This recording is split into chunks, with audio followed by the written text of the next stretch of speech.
Good evening. It's now 6 p.m. This is February 25th, 2014, and this is a regular meeting of the Garland Independent School District Board of Trustees. A quorum is present, and notice of this meeting was posted as required by law. A quote on education from our 16th president.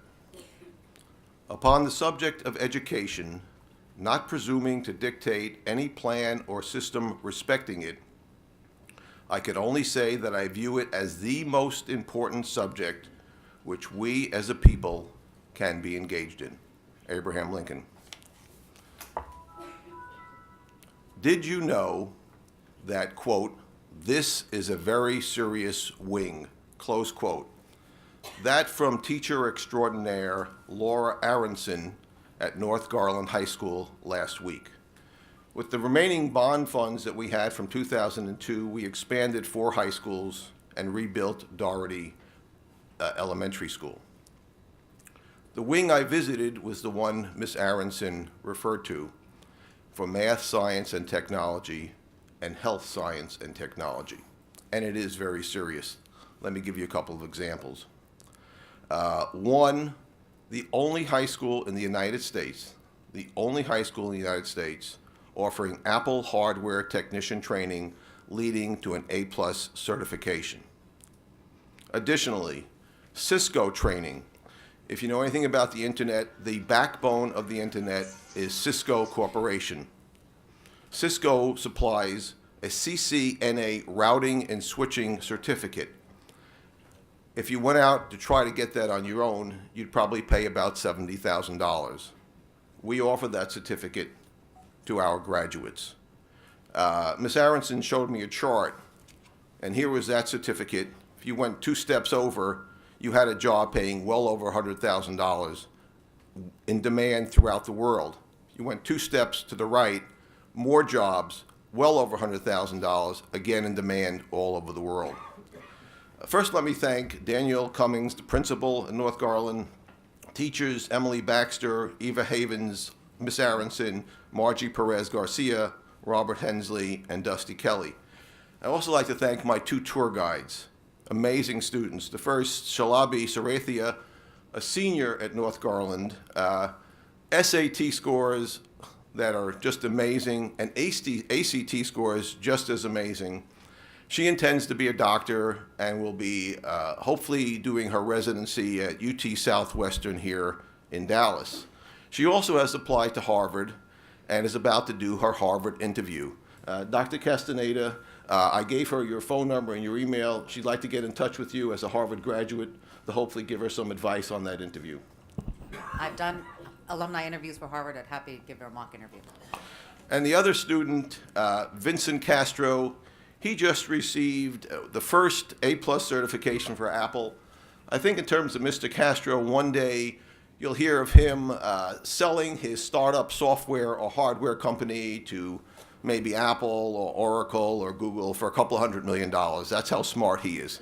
So then in the other wing, the medical wing, brand new, training for doctors, technicians, lab techs, pharmacists, amazing number of amount of equipment in there. One of the things that amazed me, there was a mannequin. There were 4 or 5 mannequins and looked like a hospital wing itself. One of the mannequins actually weighed about 175 pounds. Again, giving the students the ability to see what it would be like to have to work with a real human being in that bed. Now, there's one part of the tour that I really didn't like.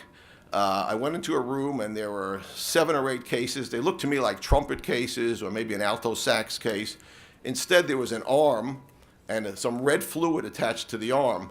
And this is where they practice taking simulated blood, and it wasn't the most pleasant. And I call it a needle, but actually it was probably a syringe, which the student put in and extracted the liquid. And I said, that's enough of that demonstration. So that ended pretty fast. Again, very amazing students, and really very serious education going on in that wing. I'd also like to have some congratulations to one of our area directors, Mr. Des Stewart. Des, could you raise your hand? He's way in the back there. Des Stewart joined our district this summer, and almost immediately after he joined, he was named High School Principal of the Year by the PTA for the state of Texas. An amazing, amazing accomplishment. And now, to add to his accomplishments, he just received a scholarship, one of only 2 or 3 in the whole state, offered by the Texas Association of Superintendents, to complete his doctoral studies in the field of education. So, Des, congratulations.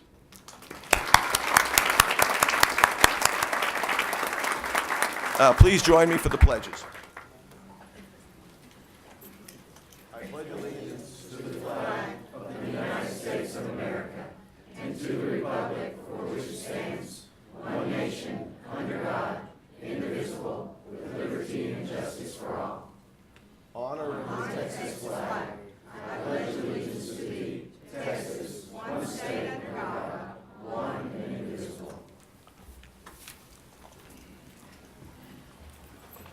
We're going to go first to our information items under item 4, and this is going to be present the Evidence of Excellence Awards. Mr. George Jones.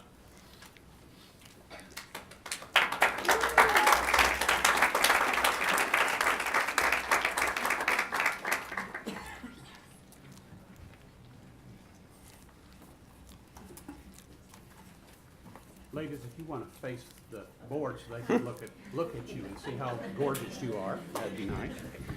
Mr. Glick, Dr. Morrison, members of the board, I'm here tonight to present actually 2 Evidence of Excellence Awards, actually 28, but don't panic. The first one we would like to recognize is the Garland High School A Cappella Women's Choir. Each year, the vocal division of the Texas Music Educators Association has auditions during the summer by tape to select the most outstanding choirs in the state of Texas to perform at the TMEA conference in San Antonio in February. This year, one of the groups that was selected, and this is a representative of the young ladies from the Garland High School A Cappella Women's Choir. This is not only their first time, this is the 4th time that a group from Garland High School has been invited to perform at TMEA. And their remarkable director, if you'll look at the program that you have in front of you, if you look in the list of groups that have performed at TMEA in the past, back in 1993, the Lyles Middle School choir performed at TMEA, and you'll recognize the name of that director, Cheryl Wilson, which goes to show you a good teacher is a good teacher at any level. I have been to many, many TMEA concerts. I have never experienced such a heartfelt, spontaneous, and lengthy standing ovation as I did at that concert. Trustee Nag had the opportunity to also attend that concert. I told him he could give his testimonial if he wished to do so. I'll just say that I've been to a lot of concerts and heard a lot of beautiful music, but when you started singing the very first song, my eyes filled with tears, and I just sat and boo-hooed like a little baby all the way to song number 6. I have never heard anything like your performance there in San Antonio, and it was so worth the effort to be there. And I want to thank each of you for just making my day. And we're so proud. We're so proud of the way that you represented us. And Cheryl, it's just standing ovation is a good way to recognize you, because I timed it.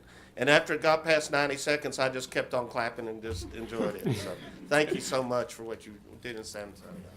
And so we will present the Evidence of Excellence for their selfless representation in support of the GISD Fine Arts programs through hard work and dedication by both members and directors to these young ladies. And we'll need to get these signed, but we'll make sure we get them to you. Congratulations, and thank you so much.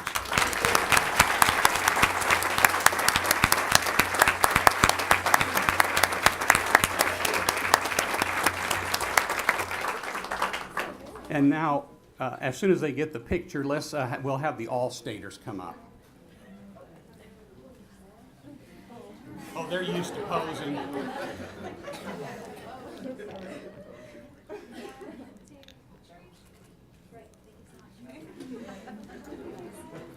Our next group that we'd like to present an award to are our all-state students.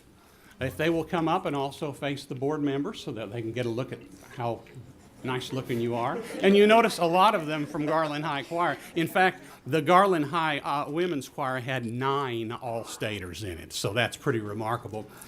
This is such a privilege each year to recognize these students. Over 35,000 Texas students begin the audition level at the region level.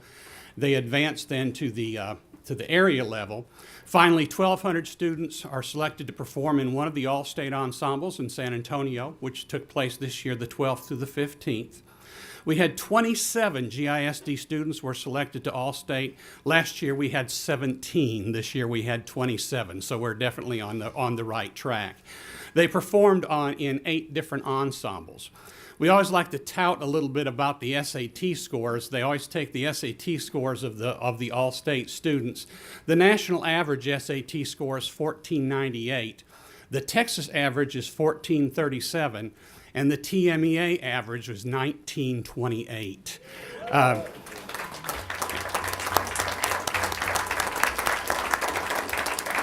And that's actually 126 points higher than it was last year. There's always kind of a big contest to see which group has the highest scores, and for years it's been the string orchestra, but the symphonic orchestra overtook them with their average of 2049, if you can imagine an average of 2049. So obviously these students not only are musically gifted, but also academically gifted. I have been mispronouncing names for 16 years now, so I thought a little something different. We would have these students. Now, some of them are involved in other activities, and they aren't all here. So as our school comes up, I'm just going to ask you to go ahead and say your name and raise your hand so that we can all see who you are. First, from the North Garland Choir. Is David here? Tell him your name. So. My name is David Estrada. And he is a 3-year All-Stater. From the band. My name is Matt Austin. And Matt, what instrument you play? I play the tuba. You play the tuba, okay. We have 4 students from the Rowlett High School Choir. Kyle? My name is Kyle Barker. Hi, I'm Taylor Nash. Hello, I'm Preston Hart. And Cassie is not here. Cassie's not here. How about the Rowlett Band students? My name is Chandler Davis. David? David Rice. I'm Brandon Brown. I'm Patrick Hill. Okay. From Saxe High School.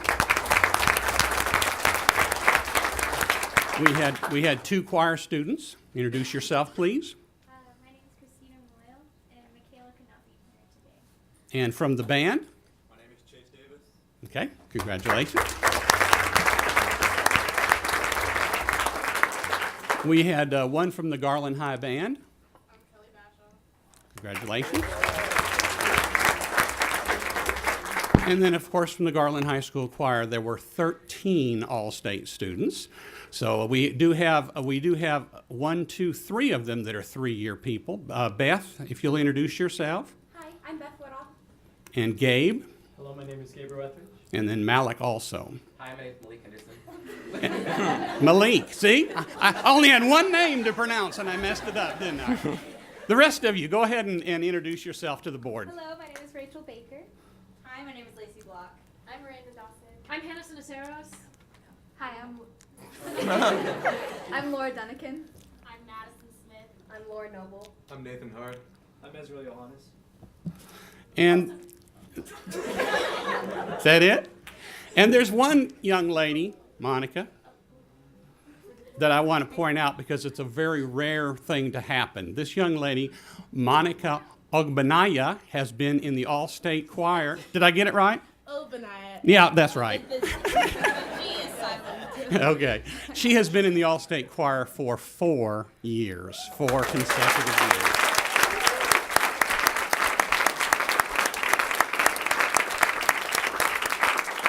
We have some of the teachers that make this possible in our audience. If we could have the directors of these fine students raise your hand or stand. We want to thank you.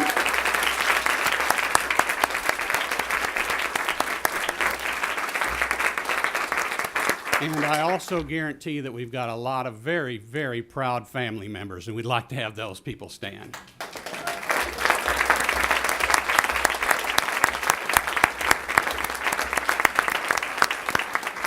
And of course, we thank you for your continued support of the fine arts in the Garland Independent School District. Thank you very much.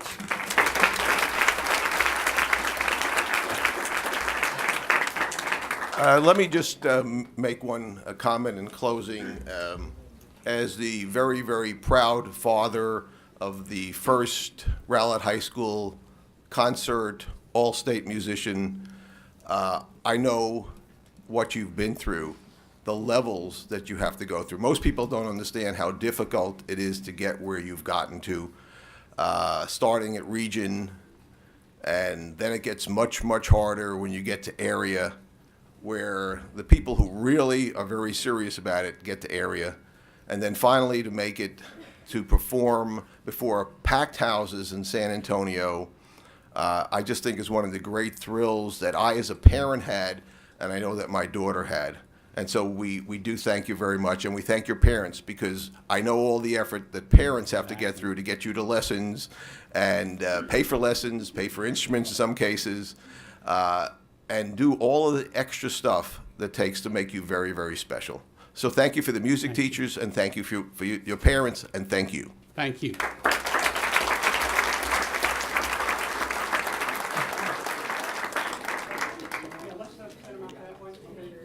We're going to get a photo, but we'll go out this way and we're going to go around the hall.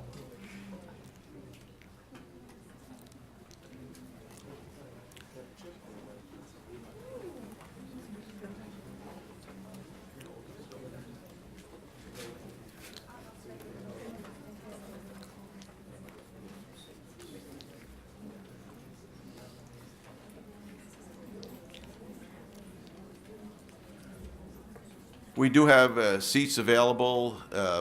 Please, if you could find seats, it looks like there are seats in all of the rows if you'd like to have a seat.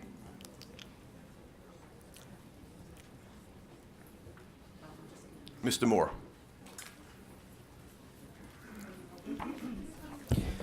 Thank you, Mr. Glick, trustees, Dr. Morrison. That's a tough group to follow, and George actually got an ovation when he walked up here, so, you know, what do you do? I think we've got the students who can at least match that. Very special group of kids we're recognizing tonight. Night of Superstars is an Oscar-like red carpet charity event that's sponsored by numerous Metroplex-based children's charities. Draws numbers of local celebrities, high-profile personalities, media, and hundreds of guests. Celebrations to honor the accomplishments of 20 amazing children, students, and young adults who were affected by various types of challenges, yet reach far beyond their adversities and excel in multiple areas: academics, athletics, extracurriculars, the arts, and community service. This year, 5 Garland ISD students comprise those 20 spots and earn their place on the red carpet by exemplifying devotion and commitment to persevere and defeat obstacles most of us will never face. Keaton Coslow, Abraham Agine, Casey James, Colin Kakalis Sims, and Mariah Miner have overcome challenges including autism, fetal alcohol effects, intellectual disablements, leukemia, vision, and hearing loss. Keaton is part of a basketball league. You guys are great. Keaton's part of a basketball league. You see him on the screen there. He's part of an environmental club. He enjoys photography, is a consistent AB honor roll student. He also won the science fair at his elementary last year and went on to compete at the district level. Keaton has a big heart for his community as well, participating in walks for North Texas Food Bank and diabetes awareness. Abraham Agine. Abraham excels with his art. His skills and knowledge earned his acceptance into the International Baccalaureate program, where he maintains a 3.32 GPA. Diligently maintains his art portfolio as well, within the program's intense requirements. Abraham's won grand prize at the Visual Aid Volunteers Art Contest 4 consecutive years. Casey James. Casey excels in sports as a player, a manager, and a trainer. Played football as a freshman, moved up to the junior varsity as a sophomore, and then transitioned to basketball, where he served as manager for the girls' varsity team. He has worked the last year here in this building in the meeting and catering services group, and he's also an avid outdoorsman. Casey and I have a special bond with 3 words. What are they, Casey? Big buck down. Big buck down. I think Casey tagged him a deer the first opening weekend, so big buck down. Have 3 words ever put a bigger smile on your face? Okay, Colin. Colin Cocalis Sims. Colin's crafted his social skills to extreme levels within fundraising and youth service projects. He's heavily involved with his church youth group, city food banks, St. Baldrick's Pediatric Cancer Center Foundation, and the March of Dimes. And Colin's walks have led to bigger challenges as he just competed in his first 5K this year. Mariah Miner. Mariah is exceptional in the areas of sports, creativity, and business. Her skills range from softball with the Buddy League to ice skating for Special Olympics. She's also a cheerleader and enjoys ballet. Mariah has also begun her own business, Creations from the Heart by Mariah, where she fashions personalized crosses. We are also honored to have Greg Johnson, the founder of Night of Superstars. Greg, if you would please come up here and join these students.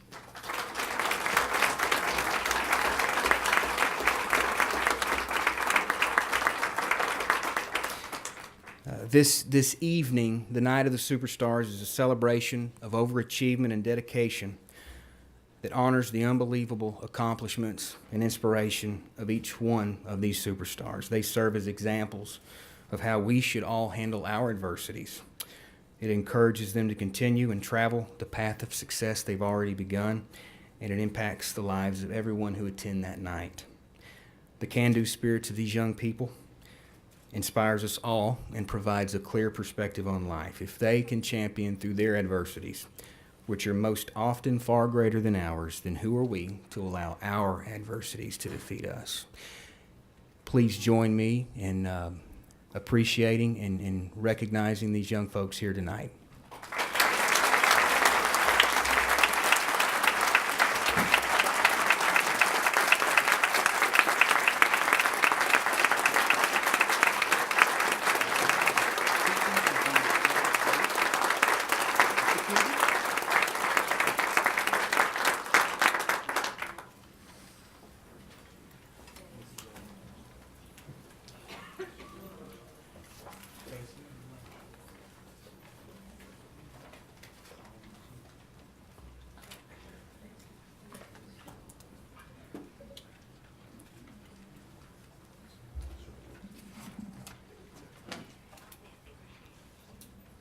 I'm not that eloquent, so I just want to congratulate you guys, all the teachers, especially the parents, for raising such amazing kids. I know it takes a community to do so. And again, be really proud of your district, because we only select 20 a year, and y'all claim 25% of that. So we hope to see more kids from your superstars from your district this year as well. September 20th at the Gaylord Texan. And that's nightofsuperstars.org. Oh, yeah. Let's recognize the teachers, parents, superstar parents.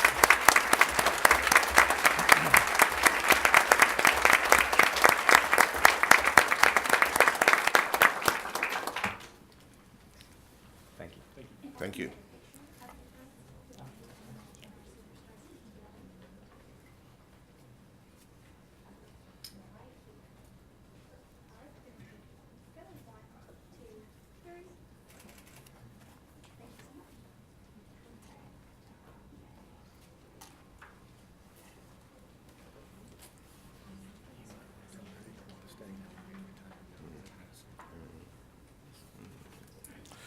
Okay, we'll go to item 3, public hearing, conduct a public hearing on the Texas Academic Performance Report for 2012-2013. Dr. Claycamp.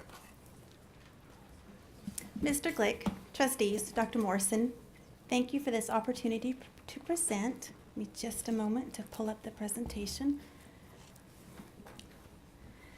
Due to changes in legislation, the performance report, formerly known as the Academic Excellence Indicator System, or AEIS, has been changed to the Texas Academic Performance Report, or TAPER. Like the AEIS, the taper provides information on the performance of students in each school and district across the state. The reports also provide extensive information by school and district staff, programs, and student demographics.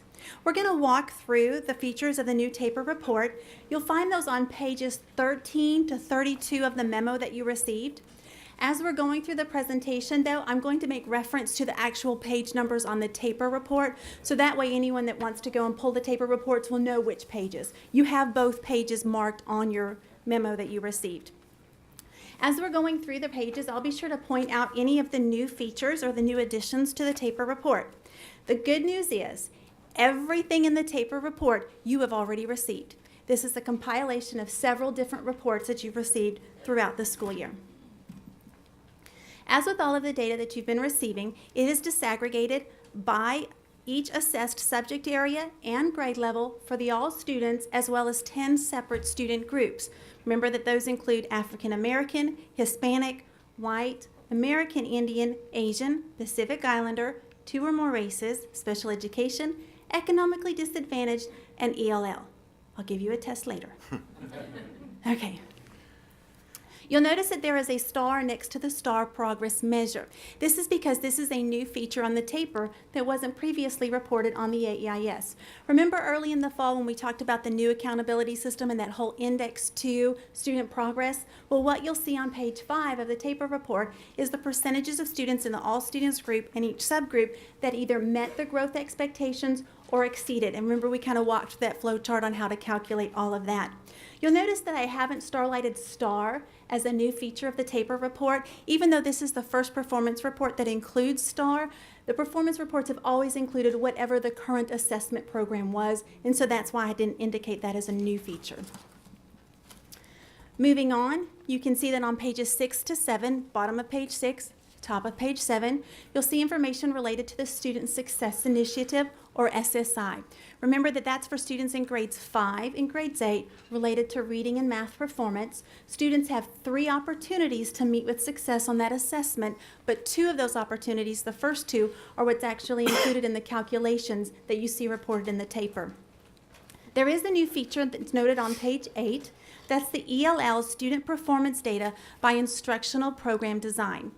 You may have heard a little bit of something about the AYP waiver that Texas applied for and was conditionally granted. Part of that was we tried to collapse several different reporting systems, and one of those was the AMAOs, and so some of that information has been collapsed into the new taper report.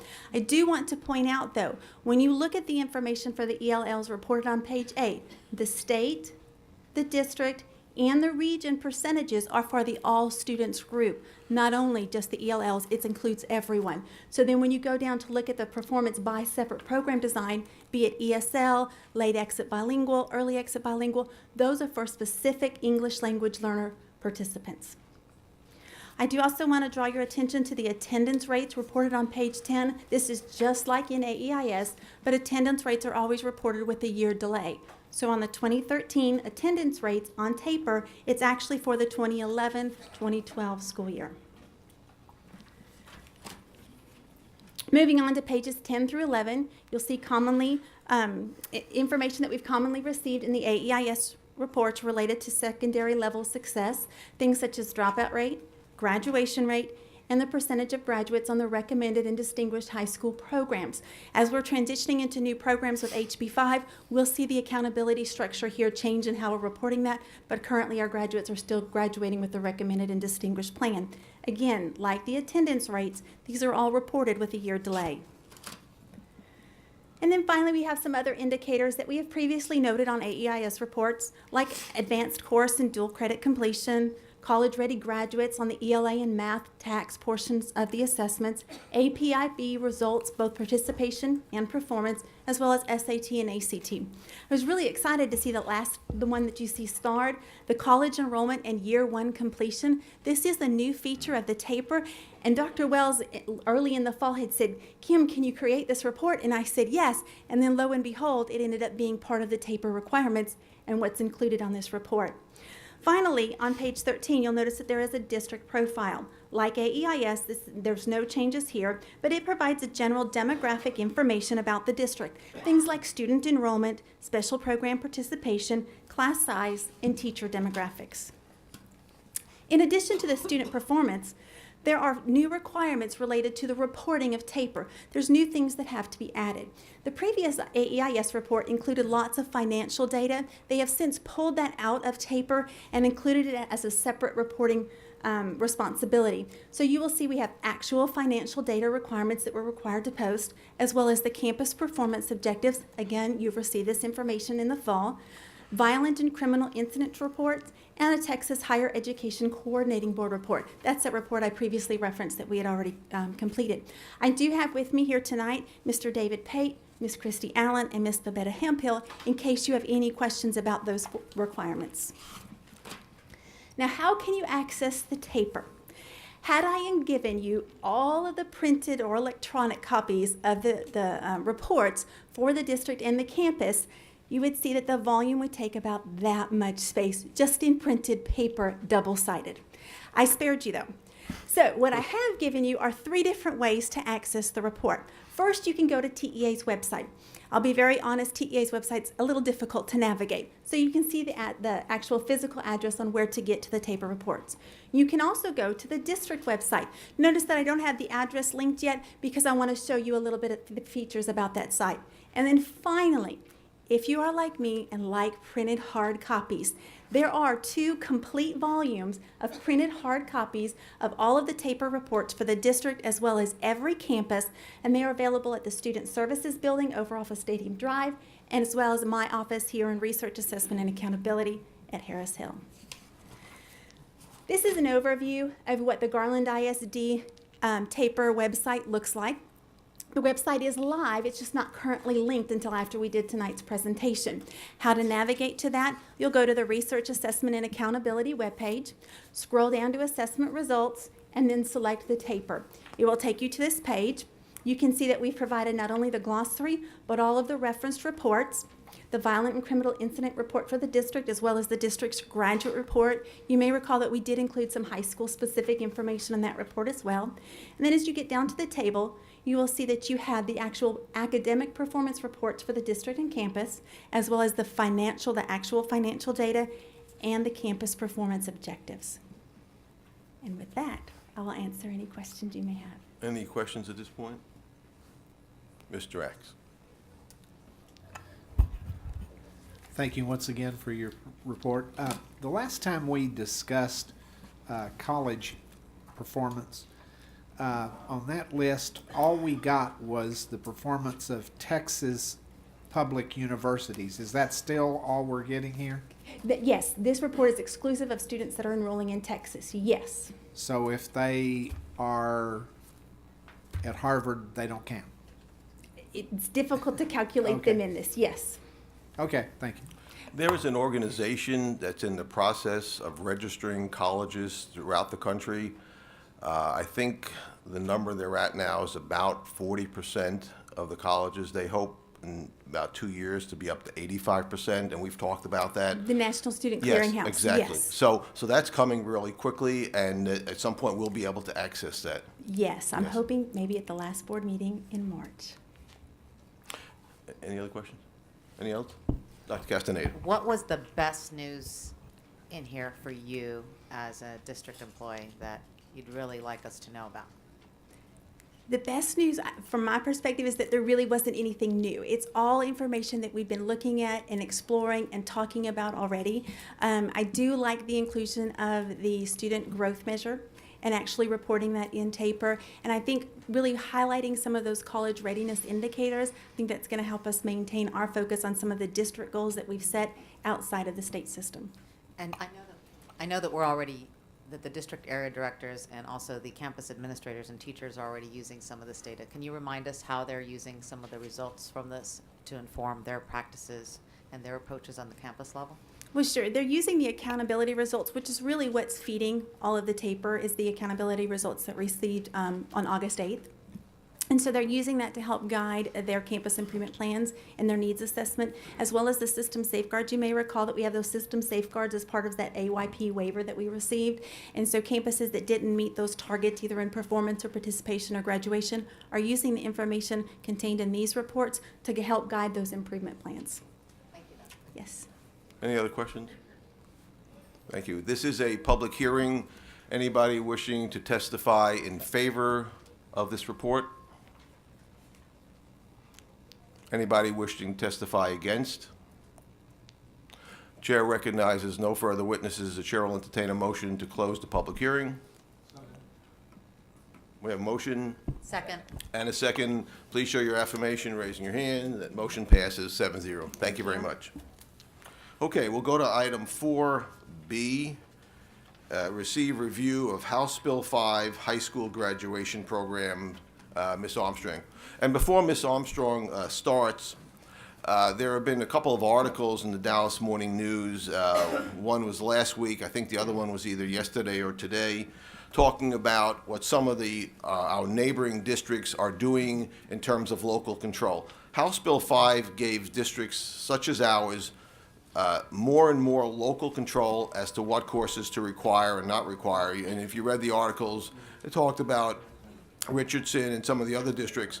We will be looking at those issues either in our last meeting in March or our first meeting in April, where we'll be talking about Algebra 2, chemistry, physics, history, and speech, adding them, making part of the default. But that's not the presentation this evening. So, Ms. Armstrong. Thank you for that good lead-in to my discussion tonight.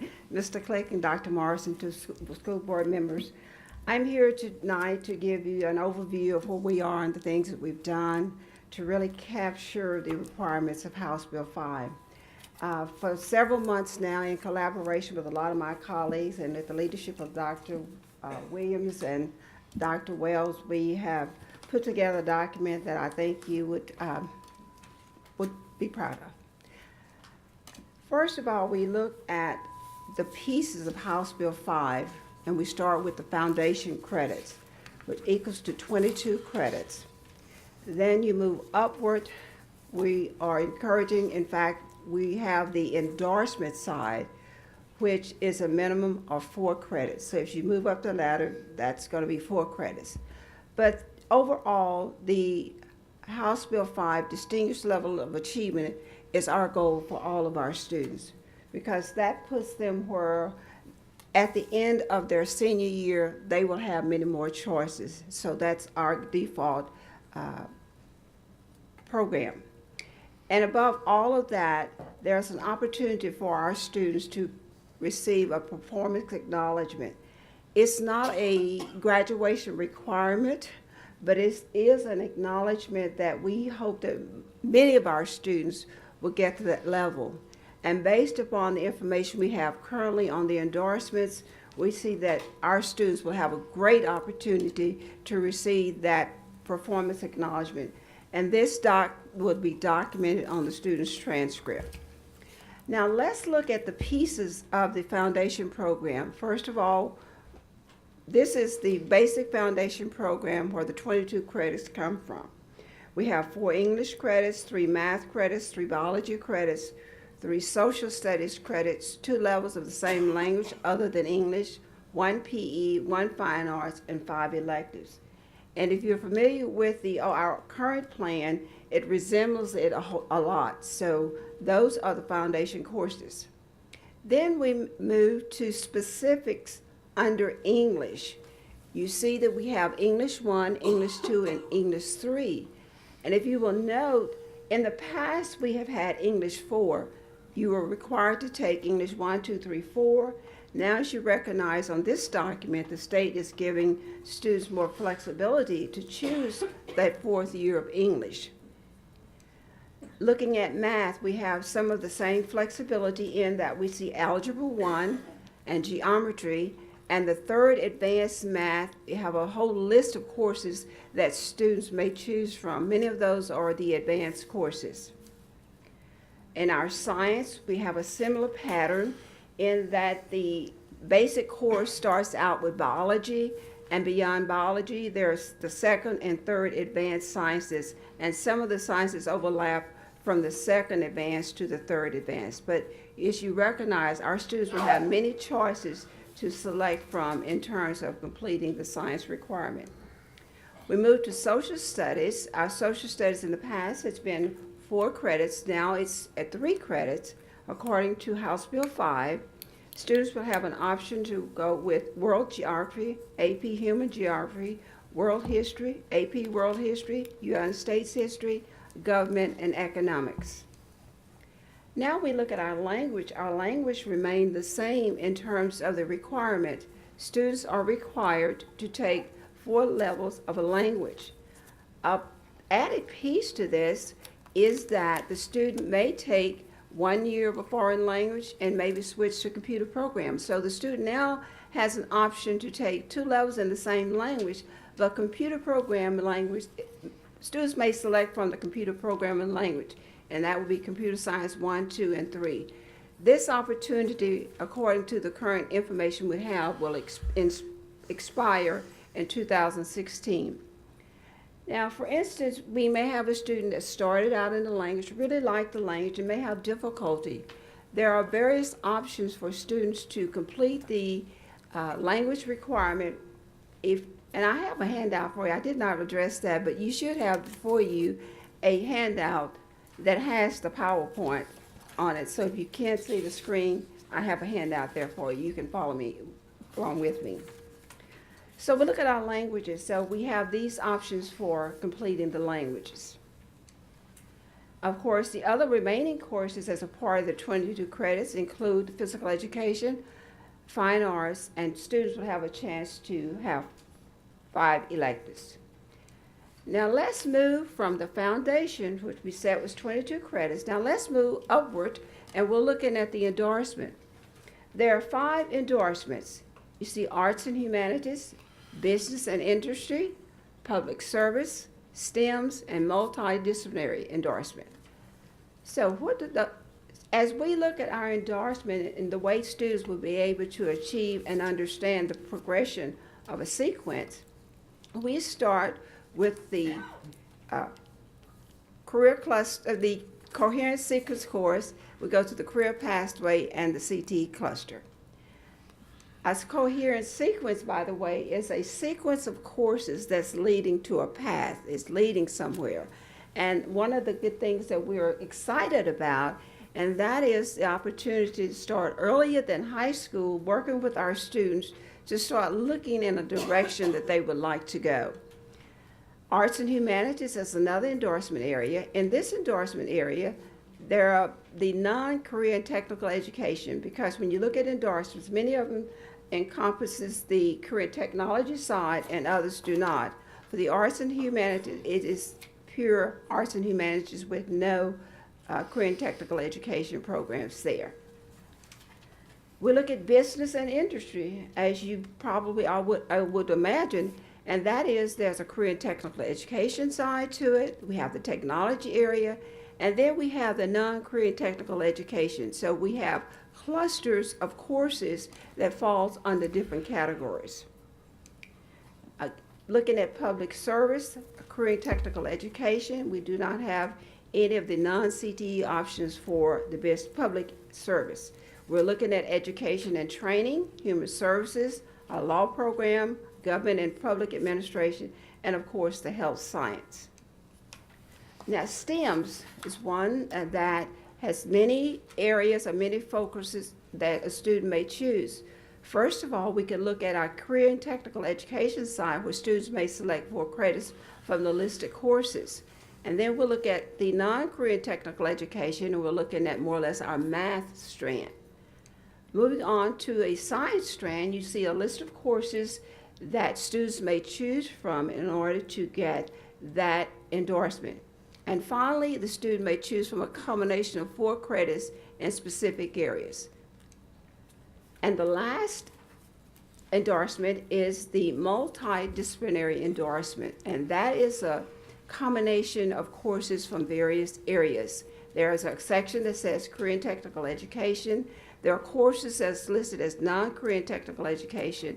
And at the bottom to your right, at the bottom, you see that there are courses in AP, IB, and dual credits. that students may choose from in order to earn the endorsement. As I mentioned early on, at the tip of our program, we talked about a performance acknowledgement.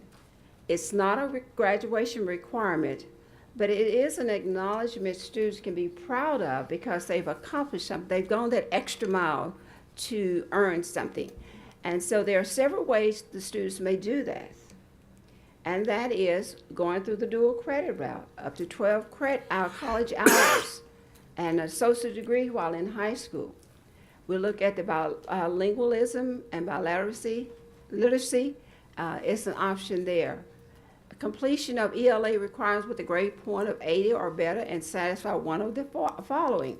So if you look at the combination of the different ways the students will have a great opportunity. And if we think about some of our students who are now taking the languages in middle school, just think they have a great opportunity to move to a high school and end up with an endorsement with that a head start from middle school. It continues on. We look at our AP and our IB tests, and it gives the guidelines for a student. When a student scores at a certain point, those are the cutoff scores there. We also look at the PSAT, Plan, ACT, and SAT. Again, those are points to look at. And finally, there's one, the last one is one that when I think about our career and technical education program, many of our science and math programs, students may earn a national recognized license or certificate. And you look at our cosmetic program, and you look at the program someone mentioned about North Garland. Just think about the opportunities that our students will have to get this. And some students may say, well, may I earn more than one? Yes. It just depends on the selection of courses that you choose along the path.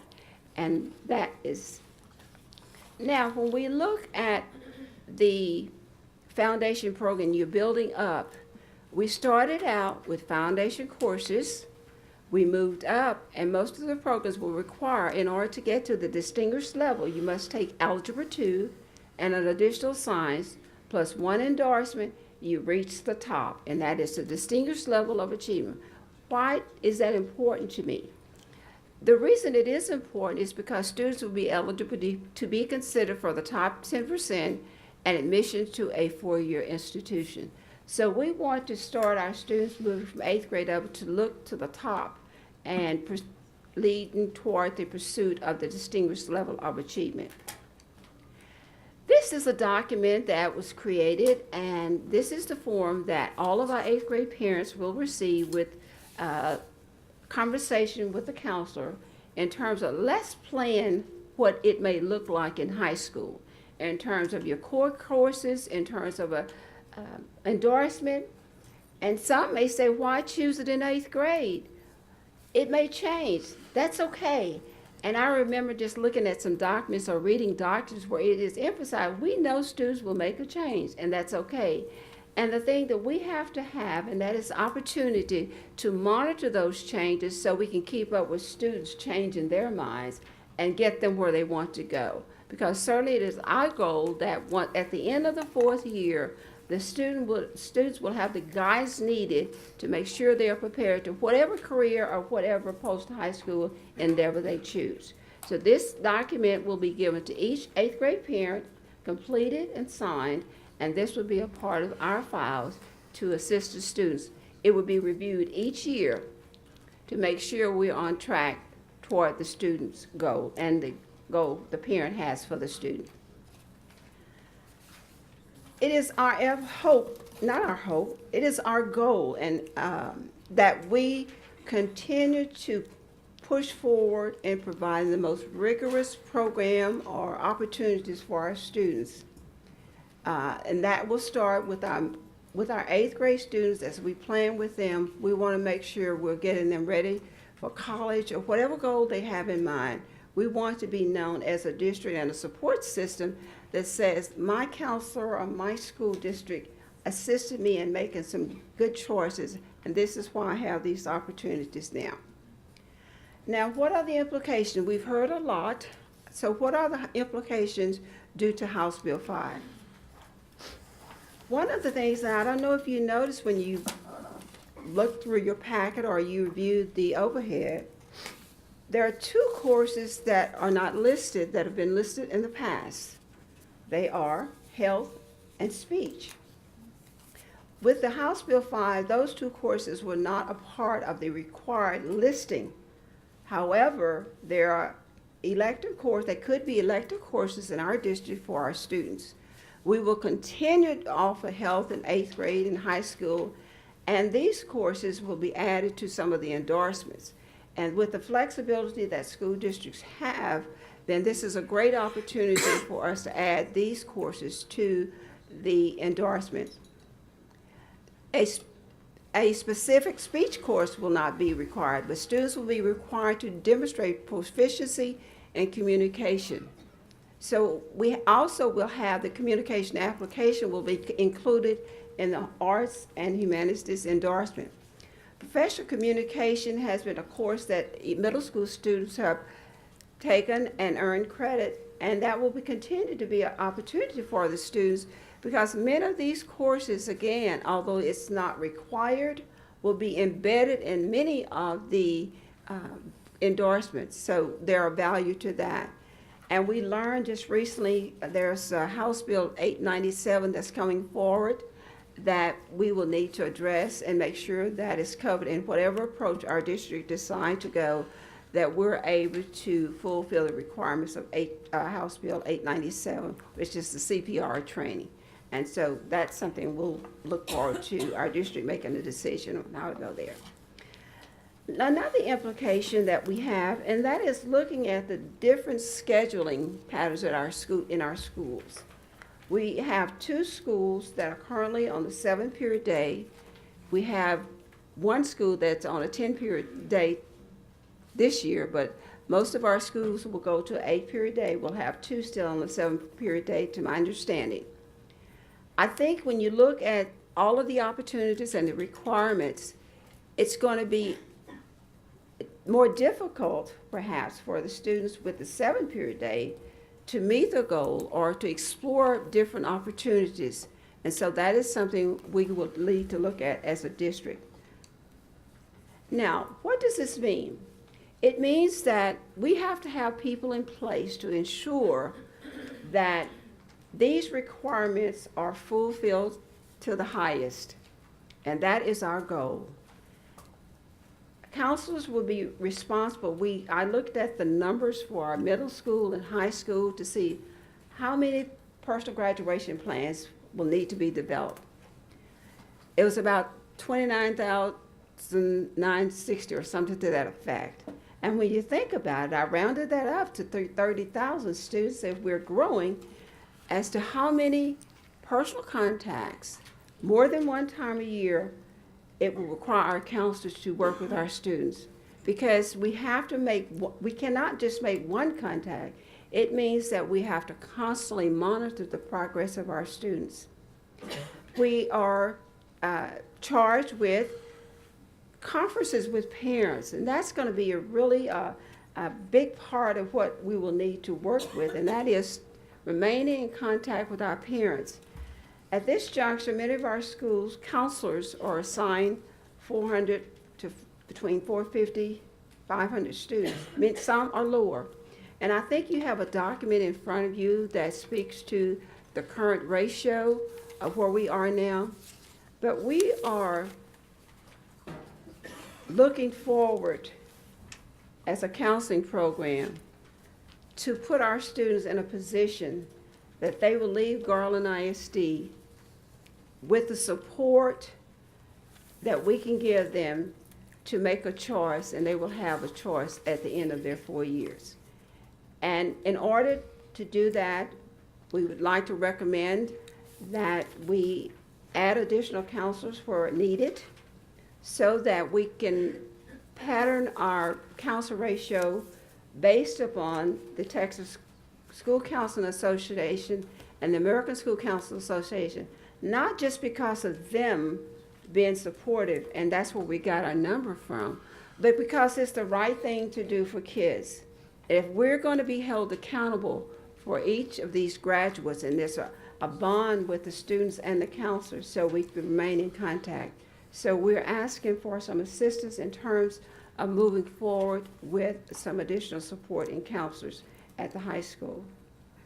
And our staffing requests additionally, we're asking for the support of additional counselors and a counseling coordinator to assist in monitoring the responsibilities of counselors, providing them support and training. We're asking for your support there. One other thing I would like to just mention, just briefly, one of the opportunities that's in House Bill 5 that is a transition for this year's senior class, an opportunity for those students to graduate on the foundation program. And these are the requirements that those students must adhere to. In addition, the student is still required to meet the state assessment requirement. Some of the things that we've done and we are continuing to do, we started in November of 2013 announcing what we knew about House Bill 5 to our parents. Each year in November, we hold a middle school expo, and a part of that is to engage our parents in conversation about what to look forward to in high school. This year was very different because we're switching gears and we're doing something differently. So we did have a good number of parents there. We're also in the process of holding parent meetings at our middle schools and at our high schools. We had a junior parent day yesterday, and each high school was charged with calling their junior parents, scheduling appointments to make that personal contact with the parents of the juniors in our high schools. I have given you 2 examples of the handouts we've distributed. They're in front of you. I had an opportunity to speak at the DEIC presentation. That was a good presentation because anytime we have an opportunity to share what we're doing, we would like to do that. So we had that. We did send letters to parents. And now we would like to show you the website. Where's my assistant? Oh.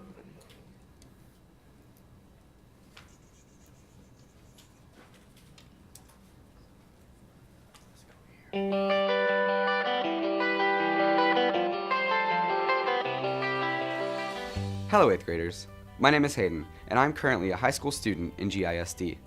How many of you know what you really want to do when you graduate high school? Yes? No?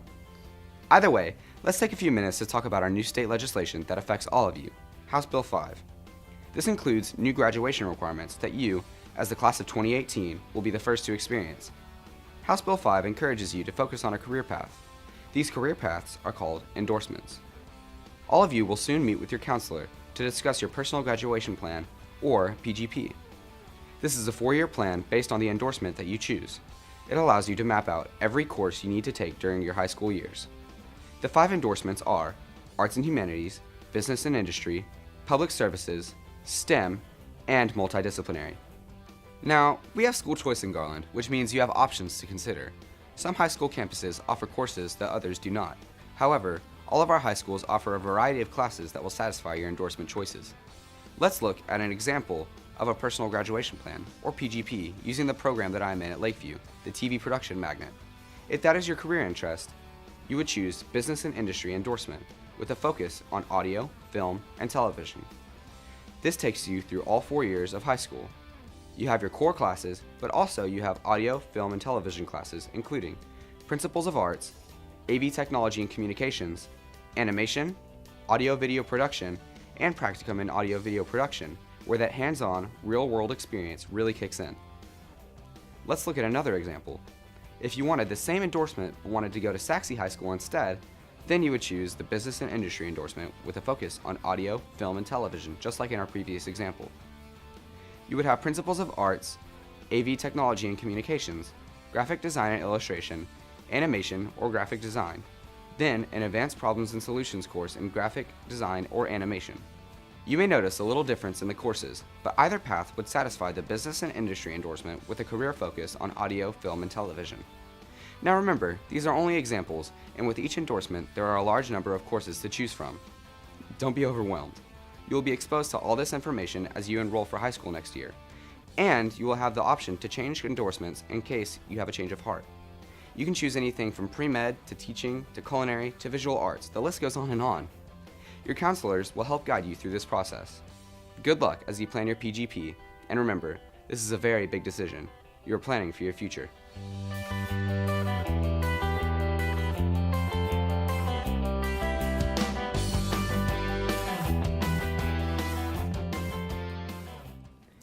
That's my presentation. I would entertain any questions or comments that you would have at this time. Dr. Castaneda?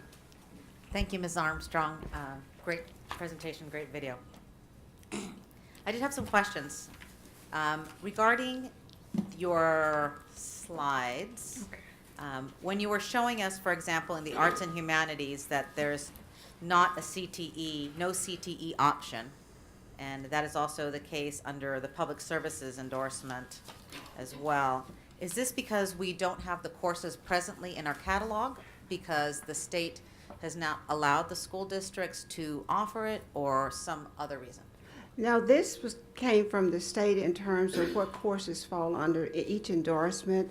So it's not because courses are not available to our students, it's because, I guess, there's categories of courses, and there are some endorsement areas you will find more of the CTE courses, more than you would when you look at arts and humanities. Just by the mere title and the kinds of things that go into your arts and humanities, you would suspect that more of that would fall into a non-CTE area.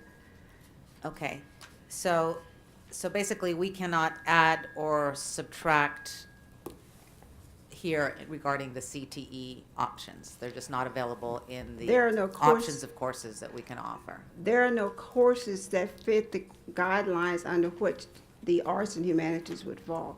Okay, all right, let's see here. Okay, for the performance acknowledgements, it's, I think the language you included was that they have to be nationally or internationally recognized business or industry certifications. Well, it's not your language, that's the state's language. Yes. Okay. So does that mean that something like our cosmetology license, which are not national but are state recognized, Yes. Are those included in the performance acknowledgements, even though they're not necessarily national standards, they might be state standards? The cosmetologists, I think I referenced the cosmetologists I was going through, that would be a state endorsement that we could have for our students, yes. In a certificate of licensure, because they would leave with the licensure, the license to go and practice following high school. And that's the intent. When you have, you completed a program, when you can actually go out and work based upon your completion, and there's a certified certificate or a licensure that you obtained, then that would be what qualifies. Okay, so it comes under this, the after the or language, Yeah. the industry certification or the licensure? Yes. Okay, got it. Regarding the counselors and the recommendation that we expand that, do you know, do we presently have sufficiently staffed bilingual counselors to service our students and the parents? I mean, most of our students will be bilingual by the time they're reaching this area, but that doesn't necessarily mean that their parents are going to be fluent in English. Are we sufficiently staffed with bilingual counselors in the languages that we need to service our student population? I think we're in a better place than we have been, but we are not where we want to be. Because each year we search to make sure, we try to look at our high schools to make sure there's at least one person in there in the counseling center that can speak Spanish to cover the students and address the parents when they're there. Certainly that's our goal, to continue to ensure that we get the appropriate people in our counseling centers to meet the needs of our parents. And I feel that meeting the needs of our parents is a major goal that we have, and we'll continue to search for those people, search for counselors who would fit that bill. Because we recognize the same thing, that we need those counselors in our counseling centers across the district. Okay. So and this is the last one, I That's promise. okay. But you're doing great, thank you. Regarding the list of counselors you provided us, I was looking at North Garland High School's listing of counselors, and there's no one identified as being the CTE counselor at North Garland.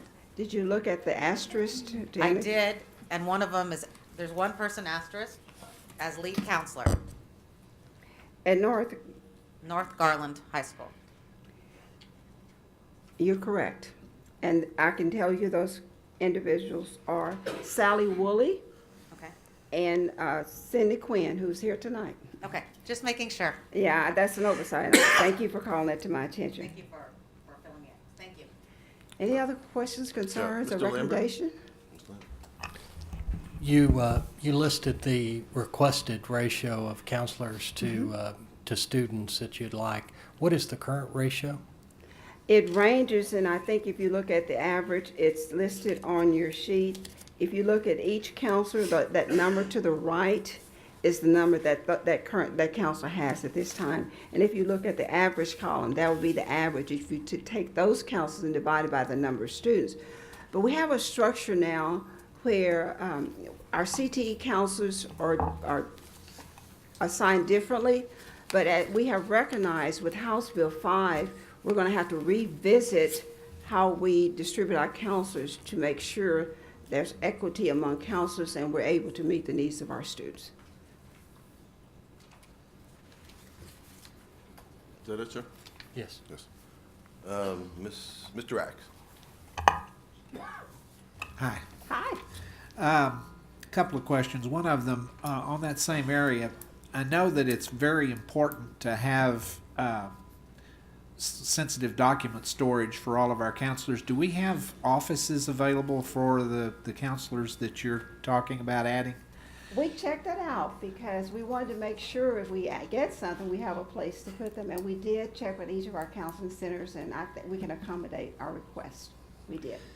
And the other question goes way back to the foundation list. Okay. And this may just be that I've been away from it for a while, but we used to require both world history and world geography. Is that the change with House Bill 5, or has that been around for a while? No, that's the change with House Bill 5. But the good part about this, although we are taking it away from the foundation, these courses can be added to an endorsement, so Right. the student would have an opportunity to even take both of the world history and world geography through the endorsements. Okay, thank you. Ms. Griffin? Yes. What's the time frame in all of this? I see what the implications are, but are we planning, what are we planning for next year? What would be in place for next year? I'm going to say where we are now. We're in the process of registering based upon House Bill 5 and its requirements. We're looking at that. And what we'd like to start. Registering all high school or All eighth high school graders? students. Okay. We'll start, what we It's normally. eighth grade. we We're will starting with work the eighth our- grade. I think it's eighth, Yes, yeah. it's eighth grade. Okay. What we're doing now is speaking with our current 9th, 10th, and 11th grade students, and 6th and 7th grade. Reason being is because of the choice of school. So what we normally do is wait until after spring break. We address and meet with the students in 5th grade and those students that are making the transition to high school. So while we're doing that, we're having parent meetings, particularly for our 8th grade students as we move forward. And also we're requesting high school meetings for those parents who may decide, I would like my student to have an endorsement. And we want to make sure that every parent understands that they have that option. So we mail letters to our parents Okay. to make sure they have that option. And by the time schools start next year, ideally, in an ideal world, it would be nice to have all those additional counselors in place so we can distribute students. And our goal is to allow counselors to start in 9th grade and stay with the student throughout high school, because I think you learn the parents, you learn the students, and you know the student's needs if you're with that student for 4 years, and you can do a better job tracking students. That would So be our ideal. current juniors and sophomore and freshmen, there was a special slide in here for our current seniors. But the current juniors, sophomore, and freshmen will just move on with the plan that's in place now. They have an option. They may choose to stay on the plan that they're currently on, or they may choose to opt to the new the new foundation. Yes, they have a choice. Okay. And the entire cost that was listed, So that is only personnel, since I had the same question that Mr. Axe had, that we feel like we have enough space on each campus. So that entire cost is just personnel, so it's no renovations or office? Okay. Now, we checked each high school to verify that there would be a space in it if with this came about. We've already. And with the high school schedules, tell me how that's gonna work. The document listed the 7th period versus the 8th period. Then you said it was 2 schools on, I guess 7th period. We have and 2 schools. One on 10 days, so 10 period. So tell me how that change is gonna occur and when is that effective? It is my understanding that we will have all the schools on the 8-period schedule except the 2 schools of Saxon and Rowlett. And when you look at numbers, you look at 7-period day, the opportunities for 7-period versus an opportunity for 8 credits. And that's Okay, I understand that part, but I'm trying to understand the transition and the students that's caught in the transition. So in August, if the plan is to put the 1 10-period school on 8-period, so that's an additional set of students that you're gonna have to be working with changing that, or did I miss it?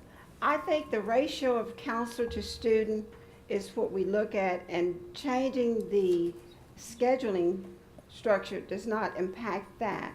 So we will have 8-period schedule for those students at those campuses, whereas the 7-period schedule will be with the 2 that we mentioned earlier. Dr. Williams, would you like to Yes. give us If some I more can chime information? Impact, yes, I'm trying to figure out the impact on the one school that has 10 period, because to me, it's some work that needs to be done. Right, and if you there. recall, Phil Gilbreth, Dr. Gilbreth came and presented, and the state did not extend the 10-period waiver Right. beyond this school year. So Lakeview Centennial has had the entire year to make the adjustment into the That's 8-period. okay, that's what I was listening. And so they know that next year they will go back to the 8-period schedule that they previously had before the 10-period. Okay, and one other question, I think I've asked it, but let me just make sure I understand. We're not planning a phased-in approach, so what you're recommending in this document, you want all or none for the beginning of 2014-15? All or all or none being Of on the one. proposed staffing. Okay. I will address it in terms of, for us to move forward and get a good start, because House Bill 5 is starting, we'd like to start our new philosophy and approach to addressing the needs of students next school year. And that is how many high school and how many middle school? We're looking at high school at this point. So middle would stay the same, and so that you would just do the recommendation that's in here. Okay, thank you. Thank you, Ms. Griffin. For those in the audience this evening and those watching at home, House Bill 5 made headlines mainly on cutting 15 end-of-course tests down to 5. That was the headlines. I think you're starting to see all the ramifications as it affects school districts in terms of the amount of courses, the changing in endorsements. And what we're hearing throughout the state is a large district like ours is able to handle all those endorsements and have numerous courses for each of the endorsements. There are many, many small districts throughout the state, let's call them 1A or 2A districts using a football type of terminology, that do not have enough courses. And they are petitioning their legislatures to go back and look and say, we can't make this work. And that's going to be a very big issue as we get closer to the start of the next school year, because they just don't have that.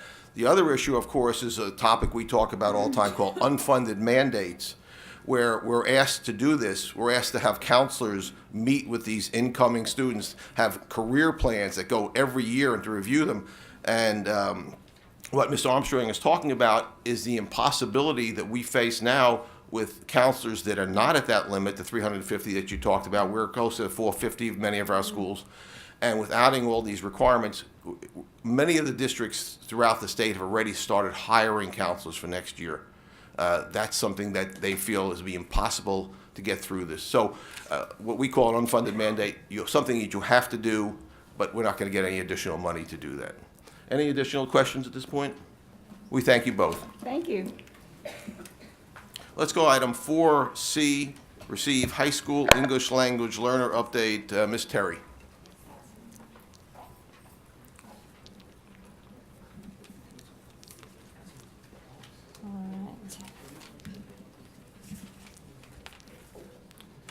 I may need assistance with closing this down and opening up the PowerPoint presentation. Mr. Hassar, you coming to my rescue? All right, good evening, Mr. Glick, Board of Trustees, and Dr. Morrison. My name is Shannon Terry, and I serve the district in the role of Director of Bilingual Education and English as a Second Language. And pause for effect.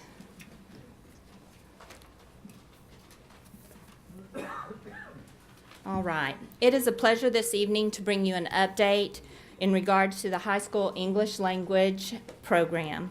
Garland ISD is transforming and enhancing the way instruction is delivered to our English language learners. First, I'd like to provide you with an orientation to the components that will be addressed during the presentation to frame your thinking around the topics under discussion. Together, we will be looking at the program development process, which addresses how stakeholders were engaged as contributors to the design. We will also look at the research base supporting the program update. Next, we will examine the updated model through a comparative lens. We're going to highlight the current model juxtaposed against the updated model. And then program goals demonstrating high expectations for English language learners will be shared. And time will also be spent detailing the delivery of services along with staffing configurations. Finally, we'll touch upon other elements of support as integral components of our high school ELL language program. So let's look at the current design. Currently, the high school ELL program is aligned with 4x4 graduation requirements, which impact students entering 9th grade since 2007 and continuing until 2013. The current design reflects a complex scheduling strategy which seeks to individualize instruction across 54 course offerings. Examples of courses in the category of English language arts and English as a second language include ELL, English 1, 2, 3, 4, ELL practical writing, creative writing, media literacy, and literary genres, as well as ELL reading 1, 2, and 3. There are examples of core content courses that also comprise the 54 courses in regards to ELL, sheltered instruction in algebra, geometry, world geography, world history, etc. About state assessment programs in the current model. State assessment programs for ELL require online testing, and while the current course offerings align with the STAR end of course, the mode of instruction, offline, and the method of assessment, online, are not the same. Specifically, ELLs are assessed on the TELPAS, which stands for Texas English Language Proficiency Assessment System, and STAR-L. TELPAS measures students' proficiency in listening, reading, speaking, and writing. The reading component is administered online, while STAR-L measures the student's mastery of the TEKS in math, science, and social studies, with the L referring to linguistic accommodations. About the traditional classroom staffing and state-adopted textbooks within our current model. Instruction in the current model is delivered via a traditional classroom. In simple terms, teachers, students, desks, and textbooks. ELA, ESL certified teachers facilitate learning through the use of state-adopted resources when available from the state, because not all courses have state adoptions associated with them. So let's look at the exciting updated high school ELL program model. In the updated design, the program model is transformed in a very progressive and innovative way to align with House Bill 5, which you just learned more about. Different from the current design that we just reviewed, the updated model presents a comprehensive scheduling strategy versus a complex scheduling strategy. By effectively consolidating instruction across 4 ELL courses, as opposed to 54 courses, English language learners will benefit exponentially through the provision of ELL English 1 and 2, both required by the state. the ELL Language Acquisition Acceleration Lab, which I'm going to go into more detail in a moment, and ELL Student Leadership, which is a point of departure for all other leadership courses in regards to our English language learners. Sheltered courses, I might mention, across the content areas will continue to be an option on our campuses. Quality, however, versus quantity will define the program. Through the implementation of the 4 ELL courses that I just mentioned, strategic, individualized instruction will be delivered through a cutting-edge, hybrid learning environment that encompasses the best of the traditional classroom and the promise of a more progressive classroom. Value added characterizes this design through the advanced integration of technology, aligning with state assessment programs that will continue to require online testing of English language learners. While the traditional classroom will continue to meet the needs of students enrolled in English language learners, English 1 and 2, the introduction of the hybrid classroom associated with the ELL Language Acquisition and Acceleration Lab will enhance students' acquisition of English and elevate academic attainment levels. The district's investment in expanded resources will provide students with a state-of-the-art learning experience. So let's take a moment to look at the program development process more closely, but emphasizing one guiding principle that informed our collective work. The principle is a mind for the future with the future in mind. The principle captures the priority of our responsibility to students, engaging their minds to navigate the world they live in and activating their minds for the world that awaits them. A mind for the future with the future in mind, powerful. Other key indicators that influence the outcome of the redesign in tandem with the principle included a look at student demographics. I might mention 43% of our students speak a language other than English. 22% of those students are classified as English language learners. Important to note as well is 80% of our ESL students, which I mention ESL only because we're focusing on high school and ESL is the program being implemented in high school, qualify for the lunch program. The multiple data sources we looked at included the PBMAS, which stands for Performance-Based Monitoring Assessment System, our AMAOs, which is a federal measure, annual measurable achievement objectives, which look at students' progress, attainment of English, and also ELL accountability, both state measures and federal, and TEA system safeguard reports. And as I mentioned, research is the undergirding support or foundation for what's being recommended. So let's look at a little bit about the development process. Who was involved in the development of the high school ELL program redesign? Key stakeholders informed the new model, including students, teachers, counselors, principals, directors, and district task teams. What methods were used to engage key stakeholders? Surveys were issued, focus groups were conducted, and meetings with different audiences occurred across the district. So at the end of the day, where was it determined that the district should initially implement the redesigned high school ELL program?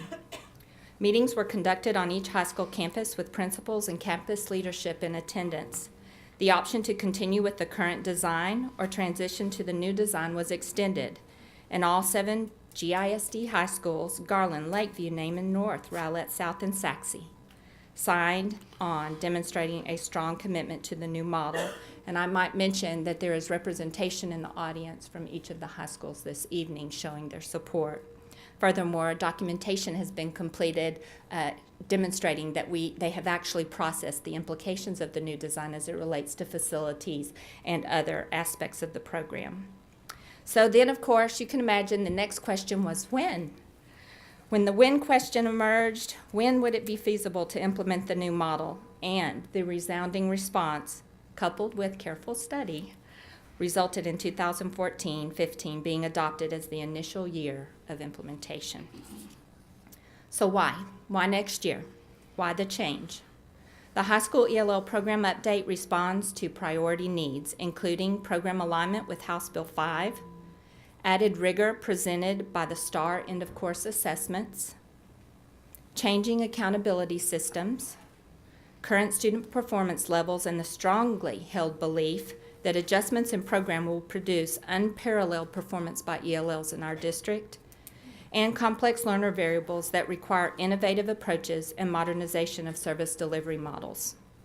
I thought I'd give you a few examples of complex learner variables in regards to our English language learners. They are infinite, as they are with any student group. Here are a few examples. ELL students enrolling in GISD with a strong academic background from their home. ELL students enrolling in GISD with an interrupted educational background. ELL students enrolling in GISD who are overage. ELL students enrolling in GISD with credits awarded from foreign transcripts. And within all those groups, varying proficiency levels that, and academic attainment levels that demand our attention. And finally, how? How are we going to ensure ELL success in Garland ISD? The answer is through one of the most innovative opportunities available in educational settings today. We refer to it as one of the courses within the four that we refer to as the ELL Language Acquisition Acceleration Lab. So, let's take a look at the components, reminding you of the principle that guided the work: a mind for the future with the future in mind. Let's take a moment to focus on what the future of the high school ELL program looks like. First, the design. Improving the academic achievement for ELLs will be accomplished via a hybrid learning model comprised of differentiated instruction delivered by highly qualified teachers, coupled with key technologies or instructional software, all designed to meet the linguistic and academic needs of students. Flexible grouping strategies will be implemented, allowing students to rotate between traditional classrooms, both ELL and mainstream classrooms, and the hybrid learning lab. When we talk about a customizable curriculum, vocabulary will be taught in multiple contexts. High expectations will permeate the program.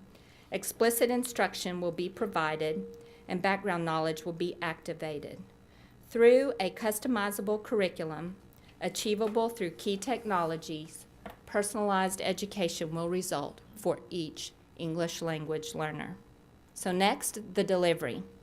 With a focus on language development and acceleration informed by each student's individual language acceleration plan, ILAP, which is produced by the Language Proficiency Assessment Committee as required by law, students will successfully navigate required courses and innovative courses within the ELL program, and of critical importance beyond the ELL program in the mainstream. The Texas Essential Knowledge and Skills, the English Language Proficiency Standards, and the College Career and Readiness Standards will drive instruction. Instruction will be delivered in accordance with what research has defined as best practice. Instruction, as an example, will be made accessible through multiple means of representation, expression, and engagement. Imagine a classroom whereby video lectures, graphic displays, text, simulations, video captioning, and read-aloud support are available, where teachers in person and virtually explain concepts using verbal, concrete, manipulative, numerical, graphical, and symbolic representations. Imagine that throughout instruction and assessment, students have the opportunity to manipulate images, answer questions, highlight text, complete surveys, and fill out graphic organizers. Finally, imagine the strategic use of the student's home language where available to catapult learning to new levels. I say imagine no more because this will become the reality of the high school ELL program. A reference to the goals were made earlier. However, with the design and delivery unfolding before you, it is timely to emphasize again the goals that are within reach. You can see there, highlighted in yellow, the design is intended to increase STAR end-of-course scores, TEL past progress measures, ELL graduation rates, diploma types as aligned with the endorsement and performance acknowledgments that Ms. Armstrong just covered with you, and a decrease in the ELL dropout rate. When we look at staffing details listed here will promote the success of the program, as will the ongoing and comprehensive support that will be provided throughout the implementation. In recent days, the high school ELL program update has captured the attention of colleagues, companies, and developers in our field, and the promise of potential partnerships with these entities is exciting as our district continues to innovate and progress towards optimal educational opportunities for English language learners. And I say good stuff. So, how much does it cost?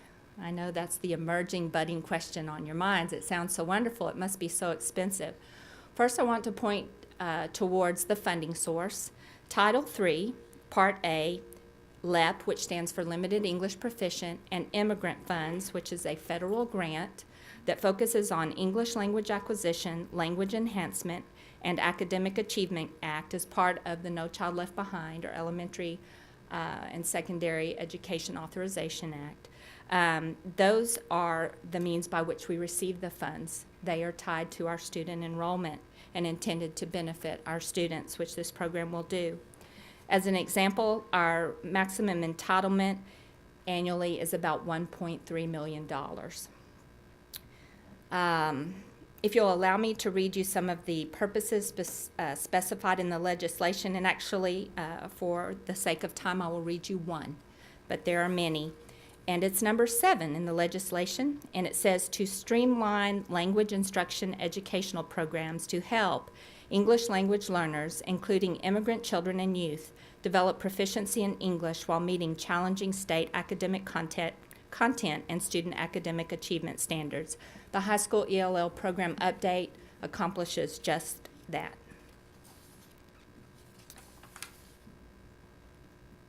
The initial cost, I might mention that the funding source will support. The Title III funds include hardware and software that will be properly vetted through multiple audiences as we select which resources move forward into the lab. We have a good idea of recommendations that we'll be making to task teams and other individuals, but they will be, again, vetted properly through a multitude of audiences. And professional development is an important component that I didn't reference on the earlier slide. There will be 2 weeks of professional development over the summer and ongoing professional development during the year in support of this effort. The estimated total for the startup cost is approximately $400,000, again impacting our Title III funds during the 2013-2014 school year, 2014-2015 school year. No additional staff is required to implement the program. It's an exciting time. Again, the high school ELL program update reflects a mind for the future with the future in mind. I appreciate the principals and campus administration that are in attendance at the meeting this evening, and I would entertain any questions that you might have about this exciting endeavor. Yes, thank you for your report. Yes, How ma'am. many students, I think at the beginning you gave us a percentage. I sure did. But how many students How many students? are in, yeah. We have approximately 13,000 plus students that are classified as English language learners that comprise 22% of our student population. We have 43% that on the home language survey that we administer to all enrolling students, that's usually 22,000 plus. May have ooched up to 23,000, and I can't find my notes fast enough. Okay, and what's the staffing numbers currently that support? It's we have approximately 30 teachers in high school that are currently implementing the ESL courses. The sheltered courses are implemented by our content area teachers with sheltered training and/or ESL certification. We are only speaking about the 30 teachers that are currently on staff in the role of ESL teachers. Okay, thank you. You bet. Thank you, Ms. Terry. It's You're nice to see you. welcome. Good to see you. Just a couple of quick questions. Regarding the software that you're going to have in the language labs, will those students be able to access it from home to continue to practice or refine their skills? Yes, ma'am. That's the exciting piece. We learned a new term. I don't know that I like it, but I'll use it, and it's called device agnostic and cloud computing. So the students will be able to access the resources that we're looking at, the front runners, through their mobile phones, through tablets, and all other sorts of devices available, mobile devices available in the field. Great. And then the second question I had was regarding memorial pathways. It wasn't on Yes. your list of 7 high schools, so what's the plan for that That's particular correct. location? We are currently meeting every 5 years. We review the newcomer program design, and especially in light of House Bill 5, the timing is perfect for doing just that. And we are still in discussions. We do look to implement a partial lab within the Memorial Pathways Academy, but it will be distinctly different from what was shared this evening in regards to considerations about the student population in attendance there. Okay. Thank you. You're welcome. It's exciting. Yeah, it is exciting. Just one brief question. You Are bet. the teachers going to be involved in selecting the software? Yes, yes, and yes. And we have a rubric that's going to inform those decisions. And in fact, the teachers sent us to Austin with a big, long list, and we were held accountable when we came back to addressing the teachers in regards to their requests. Great question. Any other questions? We thank you very much. Thank you. Let's go to item 4E, receive update on career and technical education, Dr. Gilbert.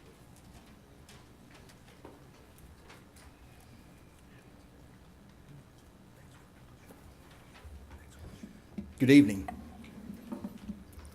Mr. Glick, Dr. Morrison, and members of the board. I'm excited anytime I get an opportunity to talk about career and technical education and the opportunities that it affords for our young people. We're really excited about what we do in Garland. And House Bill 5 has brought about a lot of confusion and a lot of work and a lot of collaboration among all of our colleagues. And I hope maybe that some of the things that I say about career and technical education might provide some clarity to students and parents about House Bill 5 and all the course changes that are taking place. I think at your stations this evening you have a brochure that this really came about as a result of a conversation, Mr. Glick, that you and I had at a Chamber of Commerce luncheon earlier in the year, and followed up with a conversation that Dr. Morrison and I had. And he asked that we develop a brochure about career and technical education. And at the time that it was, when it was finished, that we present it to the board. So that's the purpose this evening, to let you know about career and technical education and the tool that you have in front of you. First of all, putting students on the path to success. There's a lot of information here. First of all, it mentions magnet programs. I know all of you are interested in the magnet programs. It doesn't go into any specifics, but it mentions them. The Gifted and Talented program at Garland High School, the Math, Science, Technology magnet at North Garland High School, the College and Career magnet at Lakeview Centennial High School, and then the new Global Business program at Naaman Forest High School. So those are just mentioned. If you'll also notice there, and this kind of piggybacks on Ms. Armstrong's presentation. She talked about the 5 areas of endorsements. First of all, the arts, humanities endorsement, and then the multidisciplinary studies endorsement. Those are endorsement areas that career and technical education does not have any courses in.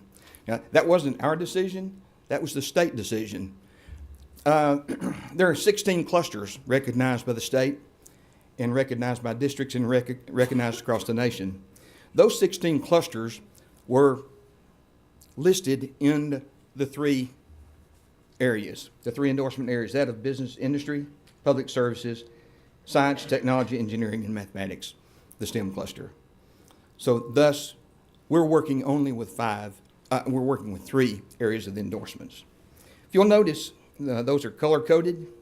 Business and industry is red, public services is blue, and then the green is the STEM cluster, or the endorsement. Then you have the 7 high schools. And under each of the high schools, you have the program areas that are color-coded by endorsement. At Garland High School, we have 14 clusters that we offer. At Lakeview Centennial, we offer 12. At Naaman Forest High School, we offer 13. North Garland High School, we offer 12. Rowlett, we offer 12. Saxey High School, we offer 12.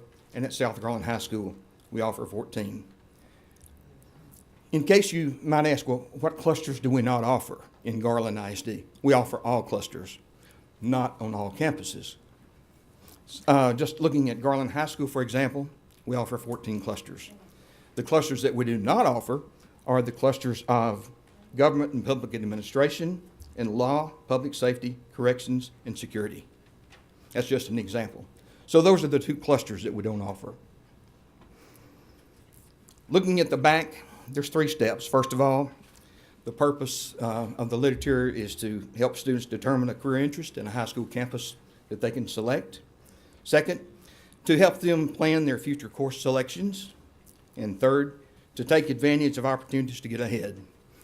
And House Bill 5 offered a lot of benefits to career and technical education. We're trying to take advantage of those. We think it has lots of good things to offer for career and technical ed. And one of those is that we're encouraging, and House Bill 5 encourages districts to offer opportunities in middle school for students to start making choices and to start looking at opportunities and areas of interest. Then on the back, did you know, that's just a question that's on the brochure, that in our district, we offer lots of opportunities for students to earn licenses and certifications. And there are a number of those listed there. That's a changing list. It changes often. And the beauty of this brochure is, as things change, we can print it and update it. So we're really proud of that. Also in the back of the brochure is the QR code, also the website for career and technical education. Are there any questions about the brochure? Any questions?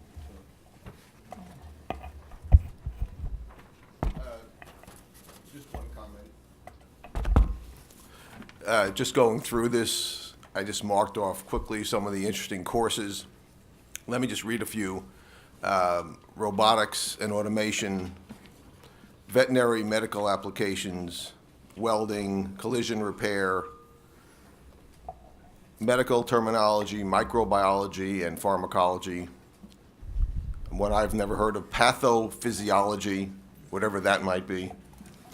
Agribusiness, commercial greenhouse production, horticulture science, business law, energy, power, and transportation systems. One of these, which I could promise you I would never take, livestock production. I think you could tell from my accent, probably not take that course. But really, thank you for doing this. I think it'll help not only our students, but our parents get to see the amazing number of courses that we have to offer. Thank you, sir. But I really can't take the credit for this because we have a wonderful communications department. We work with those folks, and they're the people who designed this and customized it, and we just provided them with information. We appreciate what they did to make this available to the public. Thank you, and no other questions. Thank you. One other thing that we would like to do is to bring you up to date on our new website, our upgraded website. And we have a new video we'd like to show. It will not take very long, hopefully.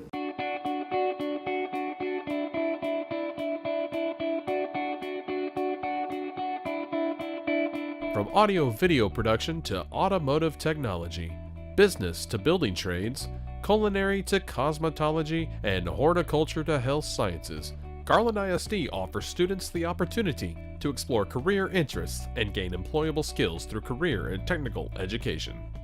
Career and technical education is preparation for the future, an inside track to success after high school, innovation, creativity and achievement, life experience, college and career readiness, a balanced look at the real world. But above all, career and technical education means skills for life. With nearly 200 courses organized by 16 career clusters, CTE gives students a chance to select a career interest, obtain hands-on experience, and enter life after high school with a sizable advantage over their peers. Students get a jump start on their career while still in high school, with career preparation through certifications, business networking, job shadowing, internships, and paid learning opportunities. Students can earn college credit, high school diploma endorsements, and math, science, and fine arts credits simply by taking certain CTE courses. Additionally, many certifications offered through CTE allow students to begin their career straight out of high school or earn additional college advantages upon graduation. With the business world becoming increasingly global, CTE is giving students what they need to compete tomorrow using what they learn in the classroom today. CTE prepares students for high-demand fields that are estimated to experience large amounts of growth in the near future, such as health science, finance, architecture, and more.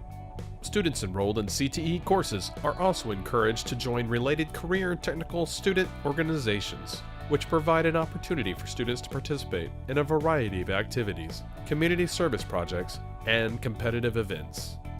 17,000 Garland ISD students are enrolled in at least one CTE course, and the graduation rate for CTE students is traditionally higher than non-CTE. While every high school in GISD offers courses in career technical education, not all courses and programs are offered at every school, and magnet schools may offer variations on some courses and require acceptance into the magnet program. Career counseling is available at each high school from CTE counselors in order to help students and parents make informed and appropriate decisions when choosing a CTE program. Simply put, CTE helps students graduate from high school with specialized knowledge, enroll in college with a clearer vision of their future, secure a job in a field that they love, and potentially earn more money. Career and technical education is putting students on the path to success, making a real difference in education, and teaching students skills for life. To learn more about what CTE can do for your education, visit the CTE department webpage through www.garlandisd.net.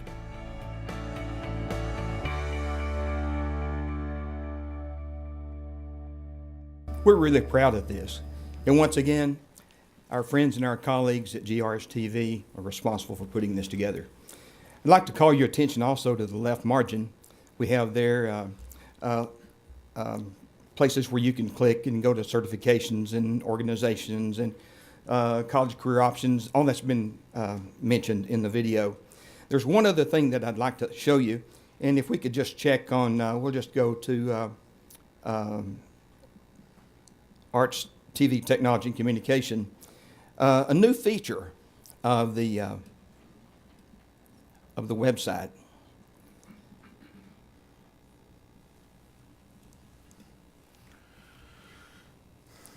Go down to the chart. You'll see here under each cluster, you'll see the campuses, the high school campuses across the top. You'll see all the courses down the left margin. And then you can tell there, by looking at the checks, you can see where those courses are offered. And as the video mentioned, we offer many, many courses, and we offer many of them on the same campus. But we offer many courses that are unique to certain campuses. But this is a tool that's going to be really good for students, going to be good for counselors, and really good for parents. So we're really excited about that. And once again, another great resource that we have is Jasmine Preston in the web design area. So we appreciate her work. A lot of collaboration here. And we also appreciate you, members of the board, and Dr. Morrison for your support. Have any questions? Thank you very much, sir. Thank you. Thank you. Again, very easy to access, garlandisd.net. Across the top, departments and programs. We have a truly amazing website. I learn something new, it seems, every time I go to it. Okay, we'll go to item 4E, receive information on Blue Ribbon School nomination. Dr. Morrison. Board members, Texas Education Agency announced that there were 25 schools that had been nominated for Blue Ribbon recognition, and we're in the nomination part of that process. Garland ISD is fortunate to have 2 of the 25 schools in the state of Texas. Ruth Roach Elementary, Mrs. O'Neill is the principal, and Walnut Glen Academy of Excellence. Mr. Rivera, congratulations to both of these schools and their faculties.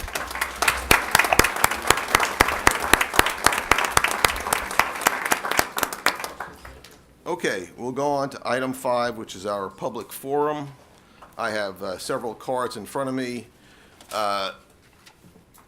Please be aware that you'll have 3 minutes. The 3 minutes will start after you give us your name, your address, and if you have any children in the district. Dr. Barajas will be our timekeeper. Please do not mention by name any individuals. Also, if you have a specific grievance with the district that you think may be part of our grievance and process as an employee, remember, we are stage 3 for any grievances, and any information you give today, we may not be able to hear at a later date. Okay, we'll start then with Daniel Goins.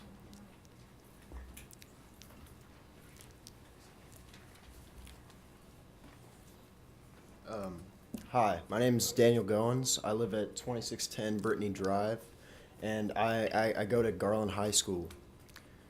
Good evening. I'm a freshman at Garland High School. I'm also a member of the GISD varsity swim team, and I stand for all of my fellow swimmers when I say that the city of Garland needs an natatorium. During the swim season, every morning we wake up and drive to Garland, getting there at 6 a.m. Our coach then drives us to a private pool in Richardson, which is about a 15-minute commute, and we practice. After our practice, we get back on the bus and drive back to the school just in time for first period to be over. Does this not sound like a huge hassle to start with? Now, the GISD swim team is not an unskilled team by any means, but when we face schools like J.J. Pierce and Richardson, we can't compete. Our team is at a disadvantage because we have to take 30 minutes out of our practice time for travel. And the reason I know this is because at least 2 Richardson high schools have natatoriums built onto them. Now, I don't think that's a coincidence. It's not just about the swim team. When I was a little kid, I used to go to the Allen Natatorium all the time. In addition to lap lanes that swim teams can use to practice in, that pool also has a weight room and a little water park inside it. If something like that were added to a Garland natatorium, the money that would be used to build and maintain it would be made up over time. I mean, I've never been to that place when the parking lot wasn't completely jam-packed full of cars. I even had one of my birthdays there when I was younger. My teammates and I always strive to win, but we need a pool in Garland so that we can train at the highest level. I realize that even though I would like to, I might not get to swim in this natatorium due to the time it takes to build it. However, I would love to see my little brother, who's a 6th grader at Austin, who loves swimming too, and others be able to get a better experience in the GISD swimming program than its members are currently having. I thank you for listening to my ramblings, but for as long as I've been swimming, I've been passionate about this topic. Because of the benefit for the swim team and the increase in revenue, I believe that a natatorium would be a great investment to make. Thank you very much.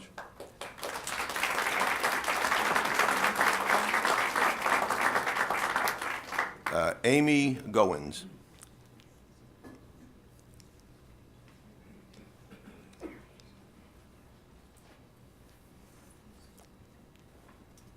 Good evening. My name is Amy Goins. That fine gentleman there is one of mine. I also have a younger son, Aaron, who goes to Austin Academy. I live at 2610 Brittany Drive in Garland, Texas, and I'd just like to say that every parent is proud of their kids, and I'm so proud of mine, and but I can only take credit for his punctuality. I cannot take credit for anything else. Good evening, members of the board, Dr. Morrison. My name is Amy Goins. I'm here to voice my support for the bond proposal, specifically a natatorium. A natatorium facility would greatly improve GISD's swimming program and bring additional revenue to the district and city. Competitive swimming is a sport that dates back to the first modern Olympics in 1896. The combination of individual races and relay team events gives athletes the best of both worlds, the chance to set themselves apart individually and learn the value of teamwork. Its documented cardiovascular benefits, low risk of injury, and unique team atmosphere make competitive swimming an ideal lifetime sport. An enhanced swimming program would benefit many GISD students.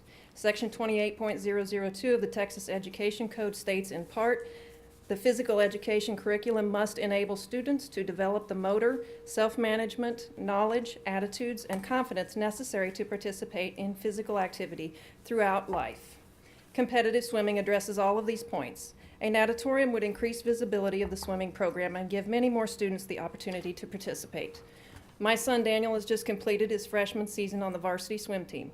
Unfortunately, despite having a great coach and talented swimmers, the team is at a competitive disadvantage due to the lack of an adequate facility within a reasonable distance. The team spends about 30 minutes each day traveling by bus to and from a privately owned pool in Richardson. On at least 2 days this year, an equipment malfunction at the pool forced practices to be canceled. While this may not sound like much, over the course of a swim season, I estimate that the team loses at least 50 hours of training time due to travel. A natatorium that is open to the public would also be a boon to our local economy. For example, the Don Rodenbaugh Natatorium, which opened in 2002 at a cost of $9.2 million, brings an annual revenue to the city of Allen of $1.2 million. It contains lap lanes, an indoor water park, a rock climbing wall, and a fitness center. It's open to the public year-round and employs 6 full-time staff and dozens of part-time lifeguards and instructors. But even smaller facilities bring in revenue to their cities as well. The natatoriums in Frisco ISD and Louisville ISD, which have identical floor plans, are both open to the public for lap swimming and learn to swim programs. Members of the board, we taxpayers appreciate your conscientious attention to spending issues. However, it is obvious that a major investment in our district's facilities is long overdue. The future vitality of our city depends on us doing the right thing.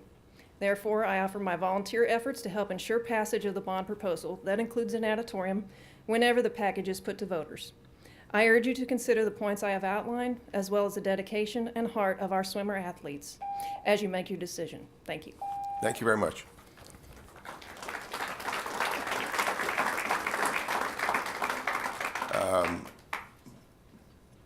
I apologize on the pronunciation. Jacobo Luna Cruz.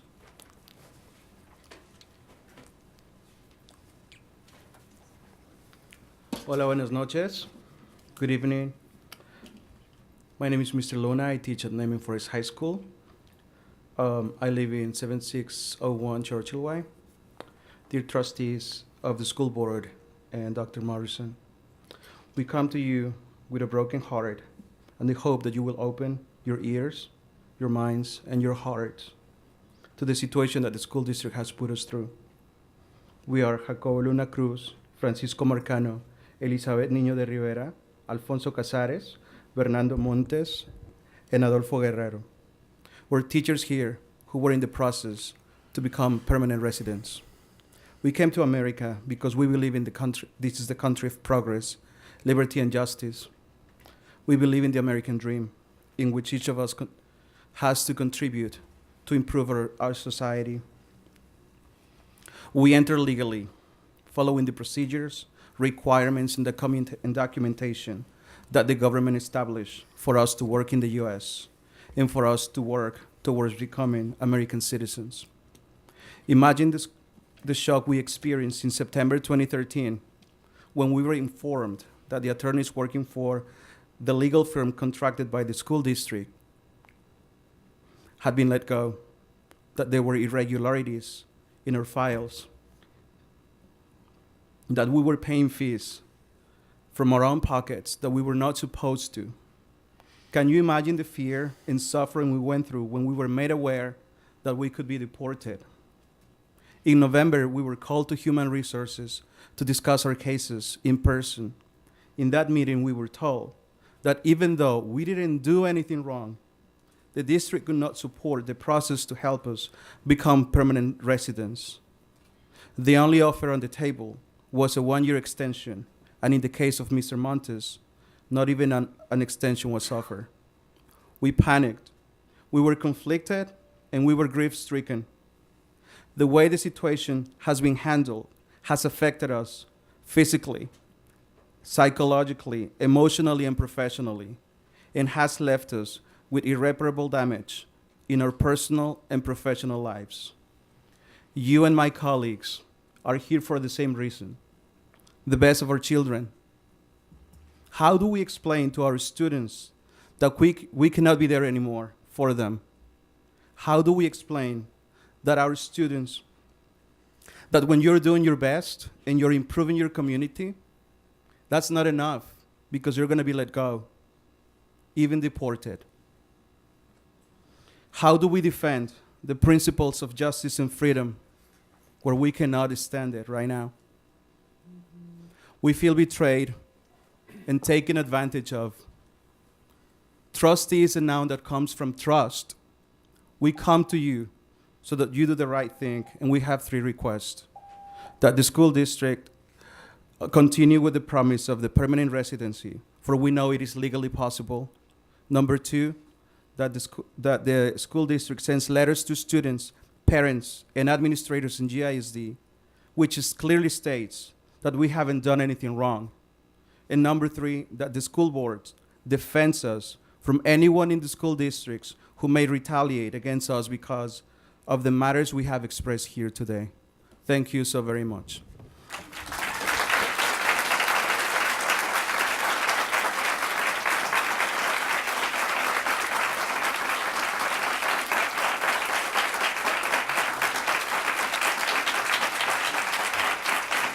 Thank you.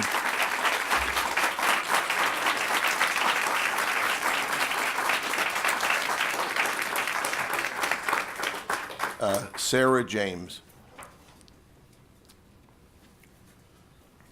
Before Ms. James comes up, just let me indicate that based on what is called the Open Meetings Act, the only items we can respond to is to give factual information. We are not allowed to discuss items that you brought up, sir, because these are not posted items, and that's the law we have to live with, called the Open Meetings Act. So We again, understand. Thank you. Ms. James. We follow the law and follow the rules. My name is Sarah James. I live at 1800 Ridgecrest Drive. I don't have any children in the district, but I have grandchildren. I'm here to say that I'm in favor of the bond, but I would like to publicly state that I think it should be itemized. It should not be open-ended. It should be itemized so that people will know exactly what they're voting on. The other thing is I was curious to know, because of the major updates that y'all are asking us to pay for, with the surplus that we have, how have we gotten in this position that so many repairs are needed now? And as far as the technology high school, I'm certainly in favor of that, but I would prefer that we use an existing building and transform it into a technology high school. My husband retired from the Grand Prairie Independent School District, and they built a technology high school, and their graduation rate went from 40% to 60% because they were funneling the kids that were not college bound into the technology school. Thank you. Thank you very much.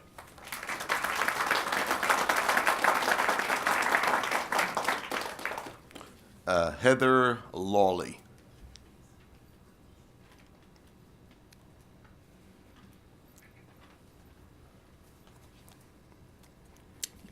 Hi, my name is Heather Lawley. I reside at 1610 Surrey Court in Garland.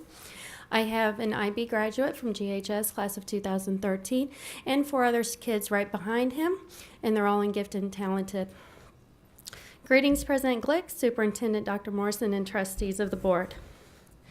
You're asking taxpayers to possibly vote on an extremely large bond, including $50 million for technology. Though I agree technology is extremely beneficial and necessary in education, there are some areas that need a great deal of improvement in the way of securities. My gosh, I'm getting emotional. All right, try and do this. We are the first generation of parents to parent a digital generation. We have no precedence of what works and what doesn't from generations before us. Last week during the discussion of the technology bond, the issuing of iPads to high schoolers that may leave the campus was mentioned. The question was, how does the school monitor what a child tries to access at locations away from their campus? As Dr. Morrison said, if a child tries to access inappropriate sites, it will flag the tech department, and the next day there will be a talk with the assistant principal. How about also teaching the kids why this is so important? We need to be teaching ethics and responsibility in the classroom, not just babysitting and guessing. If we can teach sex and drug education, then we need to teach what happens to a child that becomes addicted to internet porn. The average age for exposure to hardcore internet porn is 11, with that age starting to drop to 8. This is terrifying. So what can happen? If a child even accidentally accesses a child porn site, that child can then be charged and labeled as a sex offender. If a child accesses porn during critical brain development years, the addiction has started. Kids start to act out what they see in these sites and can possibly find themselves in jail. They don't know what a healthy relationship is, and the likelihood of a successful marriage is highly reduced. The jobs of the future in technology are here now and quickly advancing in the hunt against online predators. Google Sweetie and XXX Church to learn about one way technology is already hard at work in the hunt and education. We can educate our kids about these things so that they don't become the hunted. One of my children was sexually bullied at school. We also need to educate the parents. If the board can make a massive, unprecedented increase in GISD administrative staff salaries, not teachers of security, by over $3 million from this past school year to this school year, then there should be funds invested into holding educational meetings for parents and to hire real counselors. Our school counselors at the high school level are academic advisors. GHS has one life counselor. At the end of the day, she can only really refer parents to outside agencies for help. We need more crisis counselors to help deal with these issues. Further advancements can be at the GISD tech department level. New rules need to be put into place and enforced regarding smart devices that kids put to school. Internet filters could be tight enough that teachers are the ones that can dictate what is accessible for the instruction of students and nothing more. GISD has the means to do these things, but needs to have the staff to manage it. In addition to adding counselors, curriculum adjustments, professional development, parent education, then we also need to add proper staff in the tech department to make sure loopholes are closed. I want to know about all safeguards being put into place before I vote for council members in May and a possible bond in November. Thank you.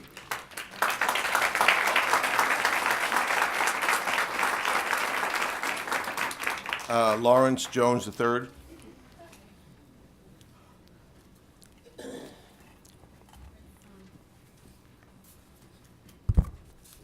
Good evening, members of the board, trustees, Dr. Morrison. I come here to rise to speak for the people that are afraid to speak for themselves. The amount of bullying going on in this school district is ridiculous.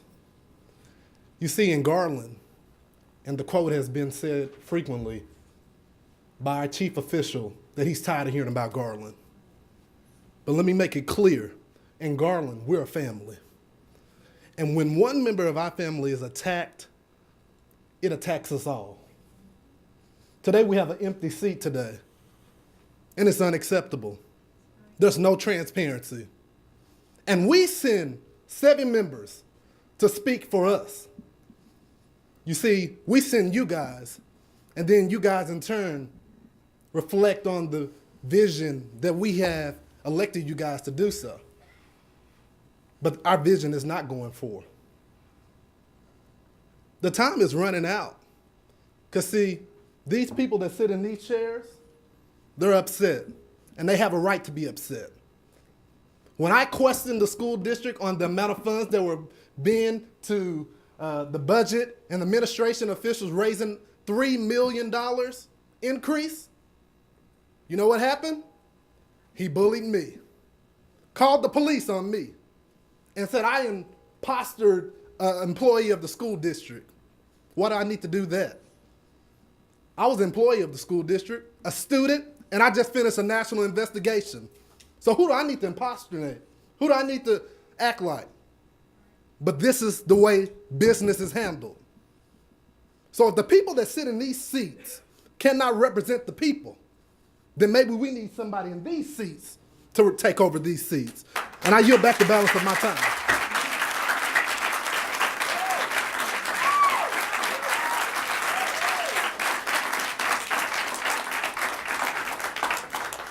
Condre Smith.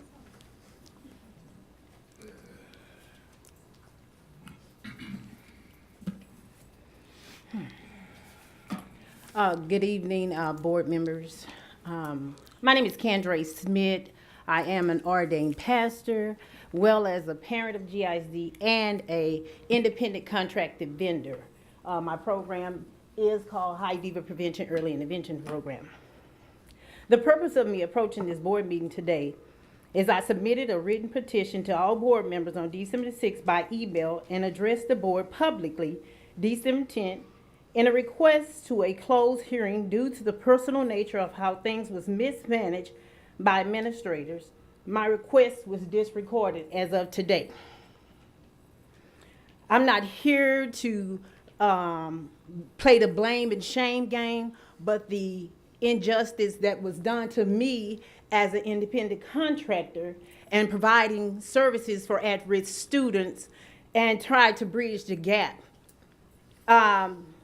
As I go on, I sent this email, and I received an email from the GISD General Councilman stating that I did not file the proper grievances.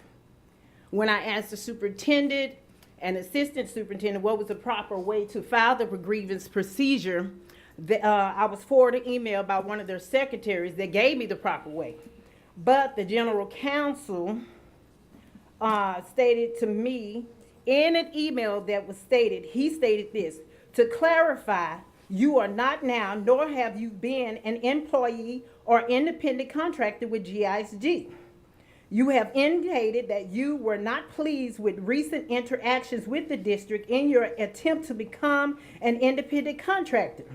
And the interactions he's talking about is that I approached the board for its violations of vendor contract policies, confidentiality policies, contract management, and administrators' leadership, and the incompetence of the human resources and their hiring practices. I'm confused here because in my attempt, he stated, to become an independent contractor. So you tell me that I'm here not, nor have been an employee or independent contractor, but before me now, here is an approved RFP, a letter that I provided services in the GISD for children and was paid, and I do have a letter of agreement of services and contracts signed by the district purchasing department that I am a contracted vendor. And the reason why I'm approaching, because I still requesting a hearing with the board, and that I did not file in order to file the important grievance. He said that I didn't file the important grievance the proper way, which I believe I did. I'm not here, as I said, to play the shame and blame game, but to speak out against those who are condoning and adapting the lifestyle of those people who practice inequality, maliciousness, deceitfulness, and I recommend and allow all the bad behaviors such as people can pollute and endanger this district. This is not unity and this is not purpose. We are here to support our children and be in the best interest of our children. And I come to say whatever wrongdoing that GISD had done to me, I forgive you all, and you would have to live with that, not me. But I'm here in the best interest of myself. I'm not here to bring harm to anyone, but for you to hear my voice and my concern. I'm here for the students, and I'm not here for myself to put myself on personal gains, but to provide for my services and my students that need our support. As you say, bridging the gap. Let's bridge the gap and bridge it the correct way. Thank you. Thank you.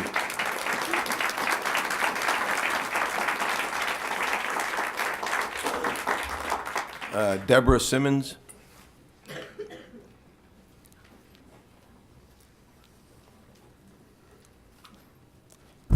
Good evening. My name is Deborah Simmons. I reside at 701 Ballybunion Circle in Garland, Texas. I'm also a business owner in the city of Garland. Our business has been in Garland since 1982. I pay a lot of taxes through residence and business. I know a lot of people in the city.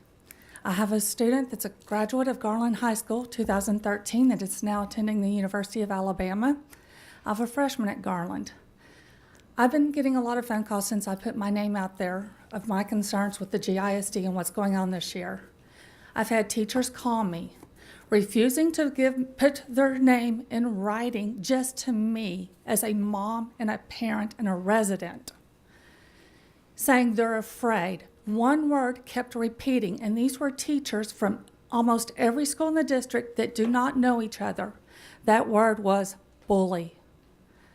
I'm sorry. I have a student that was bullied in middle school. When we teach our kids not to bully and not to put up with it, but our teachers are being bullied and intimidated on a daily basis, afraid if they don't write or write the wrong thing on their whiteboard, they're going to get fired. They've lost their passion. They've lost the fire. They lost the drive, what got them to teach our children, to make our community better. This is heartbreaking to me because these are people that they're in that classroom for the right reason, and they're not allowed to do it. That was their job, to teach our children. And they're bullied and intimidated and scared. They're afraid for me to have their name. I had one call me last Sunday morning as I was getting ready for church and told me, when I said, well, I need to run, I'm late to church with my family, she goes, I haven't been to church all school year because it's the only time I have at home to finally get caught up and to get my stuff ready for the school week. That is pathetic. It's beyond pathetic. We've taken these teachers and turned them into, I don't even know what word to use. Like I said, they've lost the passion. We've lost good teachers already. How many more are going to go because another district, a better district, will take them and treat them right to let them educate our children? When there are teachers that have been told if they get caught teaching the subject they're hired to teach, they will be fired because of the program we've put in that classroom for them to use. When those kids are being taught at home by someone lecturing on a computer screen, they can go to school, but the teacher can't teach them. That's wrong. I'm sorry.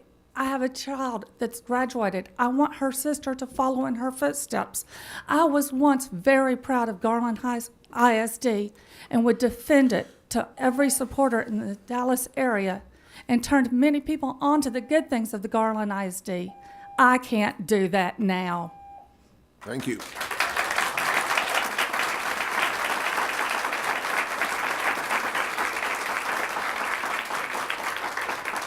Diane Martin.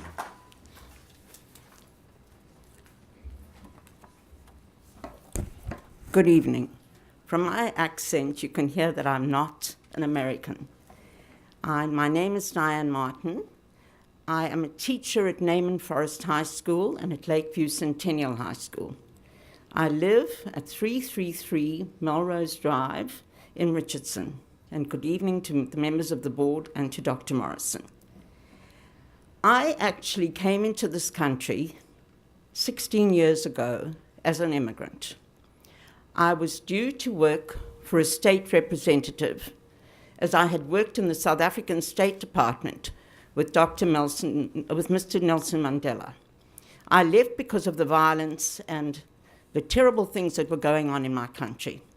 Unfortunately, the state representative let me down, and after 2 years of trial and tribulation, moving to Chicago, not finding a sponsor, out of the blue, I was offered a job in Garland. And of all subjects, what they wanted me to teach, because they had been looking for a teacher for 6 months, was Latin. I have a classics degree, and I have taught Latin in South Africa prior to being in the State Department. I also speak 4 languages, foreign languages, fluently. I was employed by Naaman Forest to teach English and to teach Latin. And I have subsequently taken over the teaching of Latin at Lakeview Centennial. I have tripled the program there, and I have also kept the program pretty steady at Naaman. I am here to support and to endorse what these people are going through at this stage, because I know what immigration is. I fought desperately to stay on in this country, to give my young daughter, who was 11 at the time and is now 27, a better future. With the help of the Garland ISD and Mr. Roger Harrington, I was able to go through the process, and also I did it mainly on my own. I sought out the help of an immigration lawyer, and I know it is possible. I have as proof now that I am an American citizen. I got my green card 5 years ago. I now have my American citizenship, which I'm very proud to show you all. Everybody over here. My daughter was educated at Naaman Forest and went to Texas A&M and is now about to marry a very fine young American man. All I can say is it is possible, and the Garland ISD were behind me all the way. They gave me the support that I needed. I did the best that I could, and I know what I've done for Garland. I've been here now for 14 years in the district, is both satisfactory to me and to them. So I'm asking you, please, to give these people a chance, to give them your support, to do everything that you can possibly do to help them. And I certainly will be there to give them whatever assistance I can do. Thank you very much.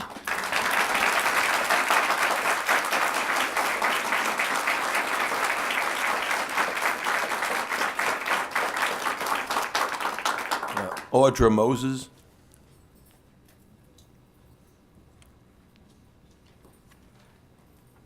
Good evening. My name is Audra Moses. I live at 10321 Augusta Lane in Rowlett. I have 2 daughters at Saxe High School. One's a junior and one's a senior. Good evening, Board of Trustees. As a school board, I would like to pose a few questions that are floating around the city of Garland and among GISD employees. At what point did you decide it was necessary to triple the number of administrators in GISD who were paid over $110,000? In 2010, there were 17 administrators in GISD who were paid over $110,000. Today, under Dr. Morrison's leadership, there are now 54 administrators paid over $110,000. At what point does the board decide that past academic achievements accomplished under the leadership of Dr. Colwell and Dr. Sugart were so dismal and unproven strategies and questionable classroom practices needed to be imported from Mansfield and erroneously termed innovative? There is a significant difference between innovative and simply transporting practices from one district to another. At what point do you think it became necessary to hire consultants who are paid enormous fees to deliver old news? Those consultants have not brought anything new or innovative to GISD. I ask you to make a request to have the total amount of dollars spent on consultants under Dr. Morrison's leadership this year. While you're at it, please verify that the bid laws were followed and check the connections of these consultants to Dr. Morrison and Mansfield. In addition, teachers are required to be ESL certified by the end of the 2013-2014 school year. Funds were promised for reimbursement upon receiving their certification. Some teachers were reimbursed, but now teachers have been told the funds are no longer available. As a board, you should be stewards of public school funds that are directed towards student learning. Wouldn't you agree that student learning is the priority? And wouldn't you also agree that teachers have the most direct impact on student learning? If so, please examine how Dr. Morrison is spending our funds.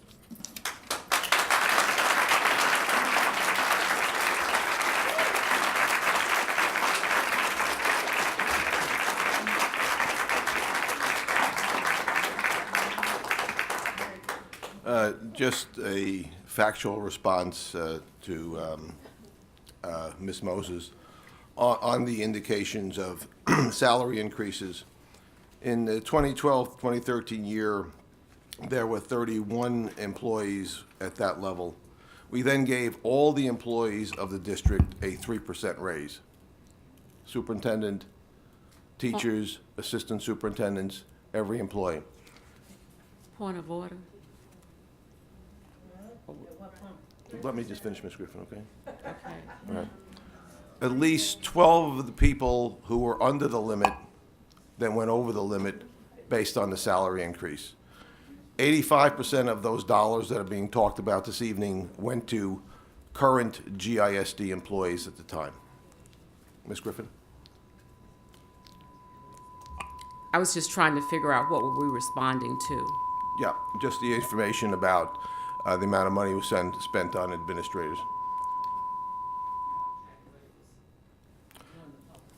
Yes, I'm allowed to give factual information, and that is factual information. I just wanted clarity to the public that city. Okay, Greg Fowler.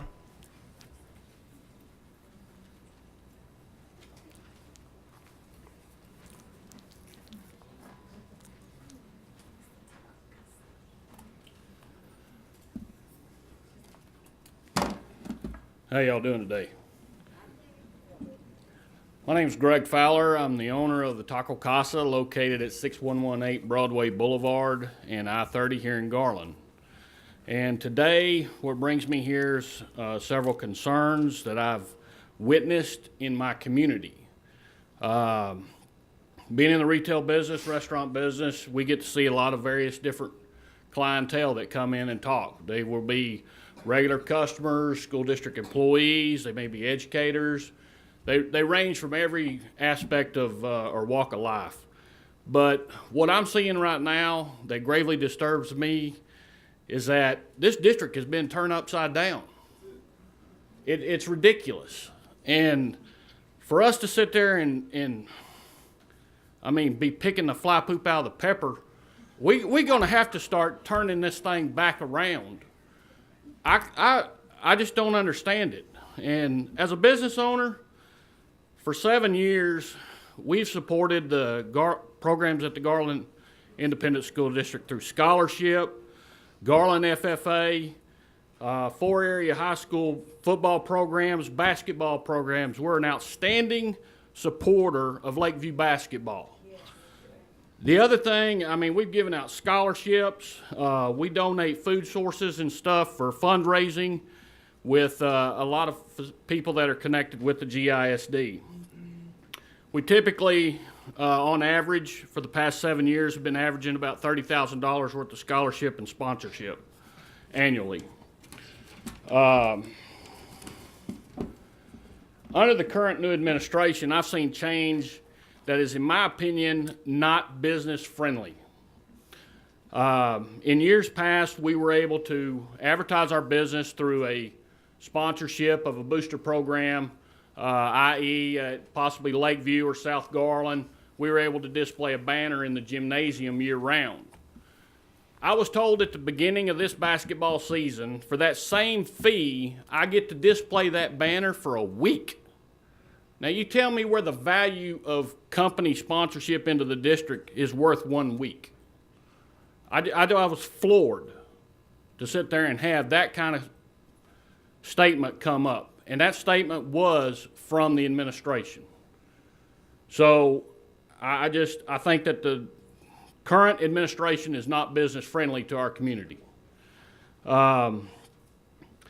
I hear of many different things: administrative level wasteful spending, micromanagement of educators, witch hunt tactics of employees, and the list seems to grow every week. I want to know when y'all are going to put a stop to it. This is ridiculous. Now we're talking about a proposal for a bond election, some $300 million. And, now we're going to put pet projects out there and put that on the burden of the tax-paying citizens and businesses of our community. There's another aspect that currently right now, the GISD is not being business friendly to our community. I totally disagree with it. It will be hard for me to support any bond election or any school board member that continues to support of wasteful spending, unfriendly business antics, or the administration's bullying tactics, and those things need to stop, and they need to stop now. Thank you.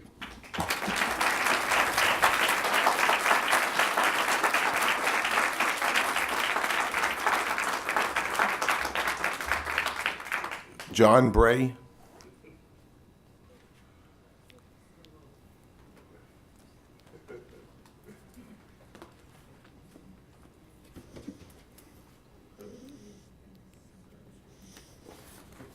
Good evening. I'm a product of Garland schools. I have resided in Garland since I was born. And I think it's telling that, when is the last time that you board members have seen this many people here? Why is it that you think there are so many people here tonight? I have, my my mother is or was a school teacher here in Garland ISD. She has told me quite a lot about what has been going on. Some of her former coworkers have been telling me about what's been going on. And I can't help but think that there must be some sort of conspiracy.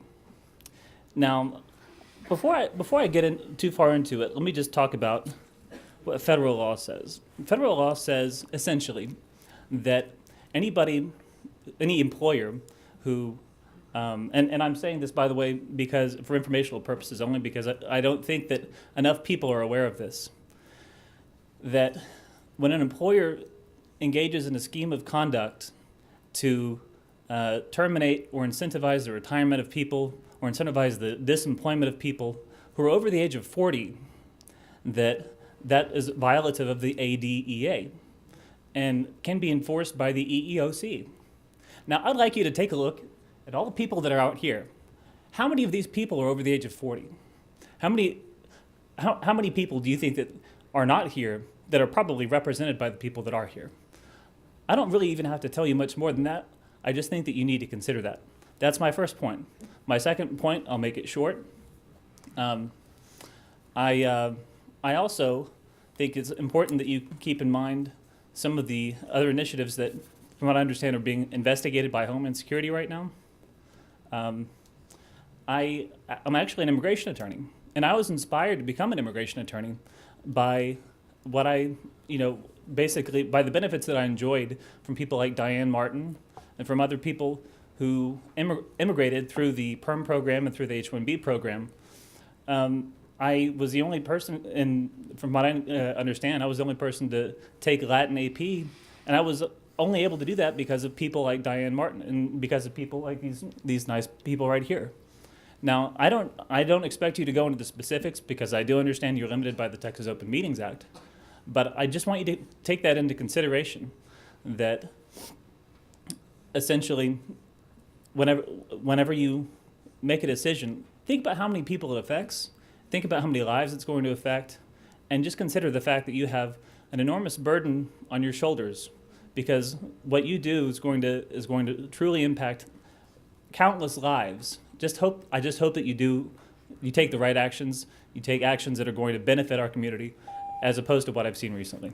Thank you. Thank you.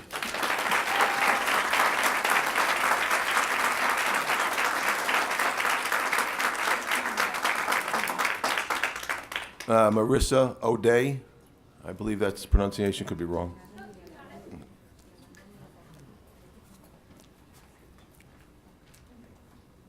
Hi friends, my name is Marissa O'Day. I live at 1605 Lone Hollow Court in Garland. I am actually a graduate of GISD as well as a parent of a first grader in GISD. And I just have a few concerns. There is a concern in the community about the amount of money being spent to add personnel at the Harris Hill Administration Building. As a parent, I want my money spent on teachers who actually have a direct impact on children. The concern is that there is now a large amount of new employees at Harris Hill who have been given high-paying jobs, including extravagant furniture by a certain GISD leadership, including $50,000 worth of furniture for a certain individual's office, while teachers are having to spend their hard-earned money for basic classroom supplies and educational resources and not being reimbursed for their certifications that they were required to receive this year after being say they would. And after watching last week's board meeting and hearing the discussion about the natatorium, it is apparent that this administration and board have no concern with spending an excessive amount of money towards non-educational needs. In response to prior comments about letting our kids down by not teaching them to swim, quite honestly, I don't believe that it is then the school district's responsibility to teach our children to swim. Thank you. Thank you.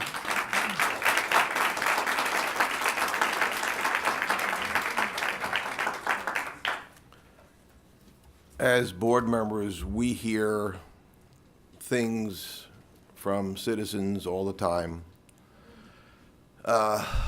This week, I've heard so many, I'm going to call them rumors. The latest is yesterday that we were closing the IB program at Garland High School. Not only is that as far from the truth as possible, we are thinking of expanding it. Rumors start, they go throughout the community, and they don't stop. We are not in the position to respond to all of these rumors. We just heard a spending of $50,000 for office furniture. We approve all of the office furniture here. There's been no expenditure of that money. Let's go to Dana Geldin C. S-E-E. No. Margaret Finley.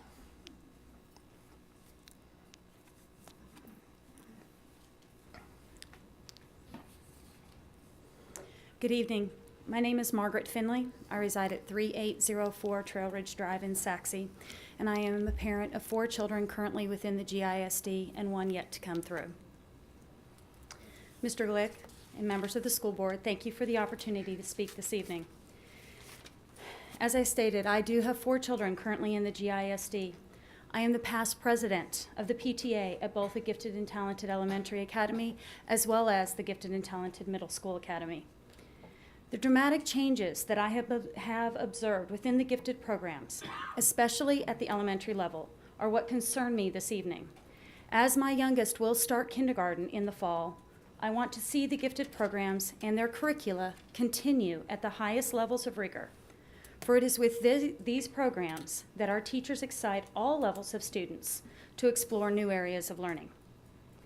If the curricula is compromised at the elementary levels, then within a few years, the curricula at the middle school and the high school levels will also suffer. When the educational expectations are lowered, then we lower and not raise the bar for our students who are moving on to higher education and on into the world. Peer grouping by current academic ability, which allows all students to be challenged to learn and progress at an appropriate setting, has not been adhered to this year. I am personally aware of one student who has spent much of her class time teaching her fellow classmates how to complete assignments. Though she is learning leadership skills and compassion, her academic time to be challenged has been wasted. Teachers with a wide array of student abilities within the classroom must teach to the lowest level student, and therefore they lose the interest of the higher level students.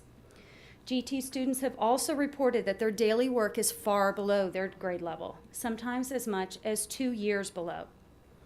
When I spoke extensively with an elementary administrator, this scenario and others were denied, yet I cannot reconcile the accounts of parents with those of the administrator. It appears that our superintendent may be advocating a course of action that will dismantle or at least adversely change our gifted and talented and magnet programs. The TPSPs, Texas Performance Standards projects, and think tanks that are being implemented in the classrooms are not an adequate substitute for the gifted curricula used to date. Their quality is substandard at best, and yet GISD has mandated that all TPSPs must be completed. The teachers are forced to spend their time on subpar programs instead of those used previously, which would reinforce all academic disciplines while taking all students beyond the classroom and embracing the global nature of our world today. The gifted and talented programs have brought families to GISD area specifically so that their children may benefit from one of the best public school options within the state of Texas. Before you dismantle, downgrade, or change what GISD has to offer, consider the consequences for the future of our students, the potentially high teacher turnover rate as they leave to seek opportunities where their expertise is appreciated, and the serious impact on our community. I implore you not to allow the superintendent to eliminate or even downgrade the gifted and talented magnet curricula within Garland ISD. Thank you. Thank you.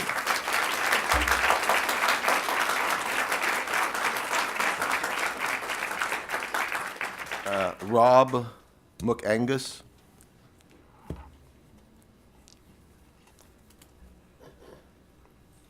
Just glad you got the G in there, Mr. Glick. My name is Rob McAngus. I live at 7101 Newberry Court in Rowlett, Texas. My oldest is at Austin Academy. We have two others. I used to work for GISD for a little over 11 years before I pursued a career as an attorney, which I'm doing currently. Typically, despite what my wife says, I'm a pretty funny guy, but a lot of what we've heard and what I've heard, my wife has heard from employees that we used to work with hasn't been funny. Granted, some of them could be rumors. Some of them aren't rumors. Some of them are firsthand experiences, but they are concerning. The biggest concern I have is the spending. I know we've addressed it. One of the opportunities I had 2 weeks ago, I actually had lunch with Mike Miles, the superintendent at Dallas, and one of the things that he and I talked about was how Dallas was working on fixing the issues they had several years ago with layoffs and dealing with their spending and not having enough money with all those severe layoffs. And one of the things we were talking about was how proud I was that GISD was able to weather that storm without having to lay off any employees and to make it through that without having to do those measures because of what we had established with our fund balance. So it concerns me now that I have to look at DISD and be envious of their financial situation. And because when I look at GISD and I see this spending, whether it's rumors or not, it's happening, and it's concerning to me, and it's concerning to a lot of people. And the thing about it is, and it's clever that the administration has put out this whole, it's just because old Garland's worried about change. When I worked for GISD, I worked on the Oracle implementation, and let me tell you, that was change that people hated. But I guarantee that there weren't letters written, there weren't people in the boardroom like this, there weren't angry people everywhere talking, calling, talking to you guys, sending in letters, afraid to put their names on letters because of change. Okay, change is one thing, but what's going on here is not change in a good way. And so that's my concern, and I've been asked to present that to you guys because I have people that I know that work in GIC that are afraid to come and do that. So hopefully the board will take notice of that and keep that in mind. Thank you. Thank you.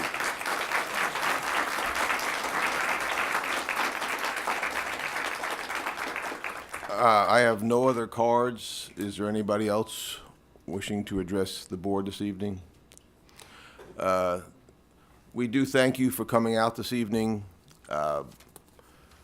This is a very large crowd that's been here. We have certainly heard what you've said. We will take it under consideration. Again, we welcome you. We do have citizens input public forum at all of our meetings now. As you're aware, we televise all our meetings. We do believe in transparency. All of our meetings since October are segmented and archived. You can watch every one of them. I guess my time is up. Well, I allowed everybody to go for a little bit longer. I'll just go a little bit longer also. So we do believe in open government. That's one of the things I most strongly believe in, as is the board and the superintendent. Again, we thank you for coming out. We're going to take a break. Okay.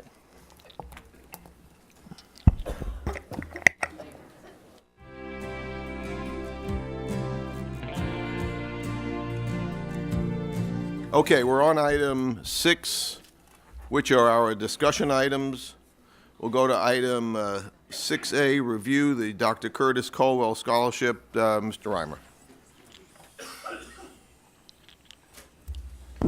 Mr. Glick, Dr. Morrison, members of the board. I was here to field any questions, I guess, that you have about the Curtis Colwell Scholarship Agreement. You have raised $3,245 in that fund, and we need to get some sort of agreement or how we want to give that out or award it to one, whatever. I have a copy of just a skeleton agreement we have, and what we really need from the board is what's in red, just parameters on like how much you want to give, if you want to do it one time or if you wanted to go ongoing.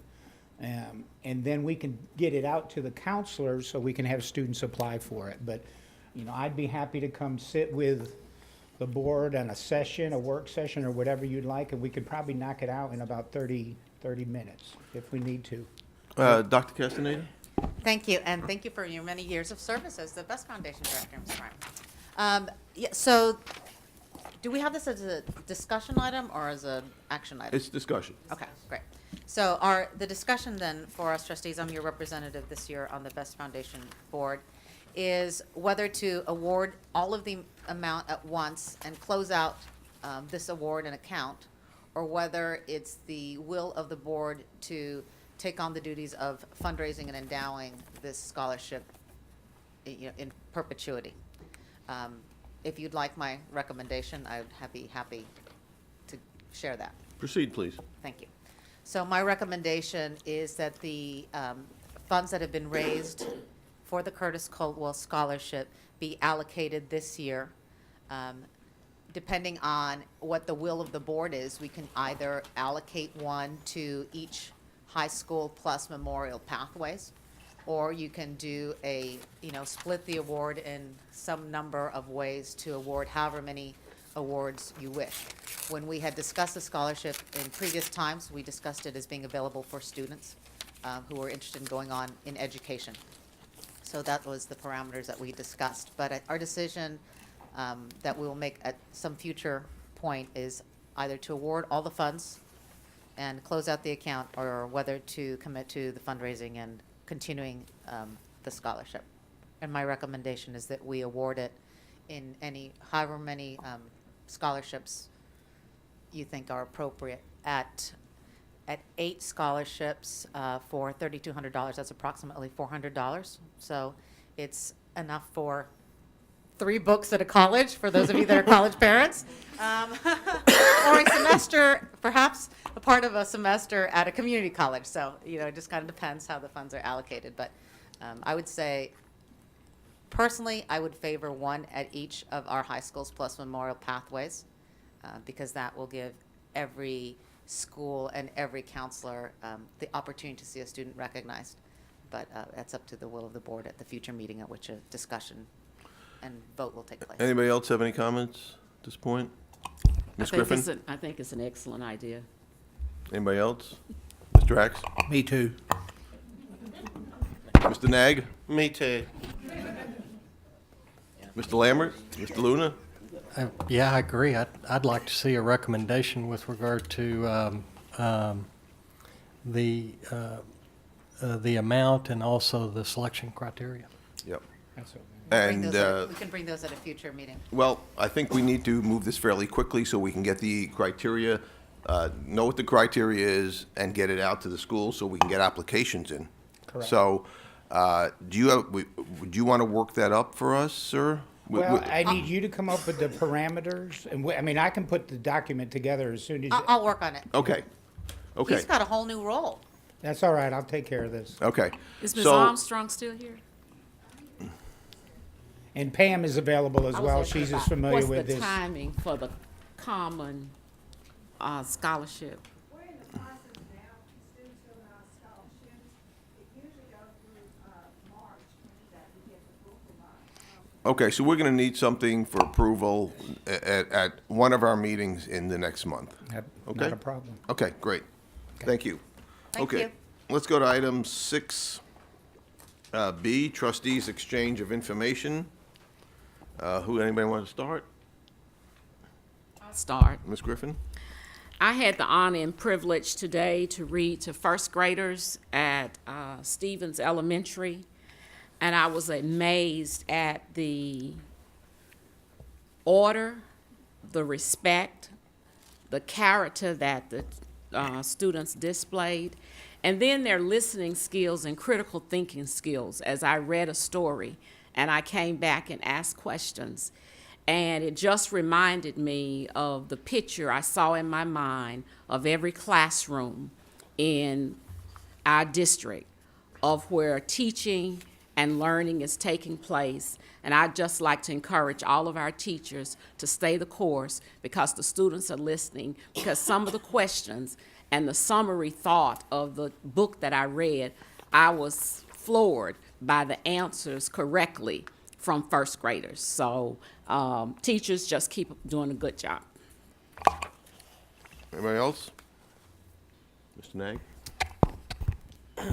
This is the end of our School Board Appreciation Month, and I'm thinking sometimes people on TV look and they're seeing all these banners and things and wondering what's that about.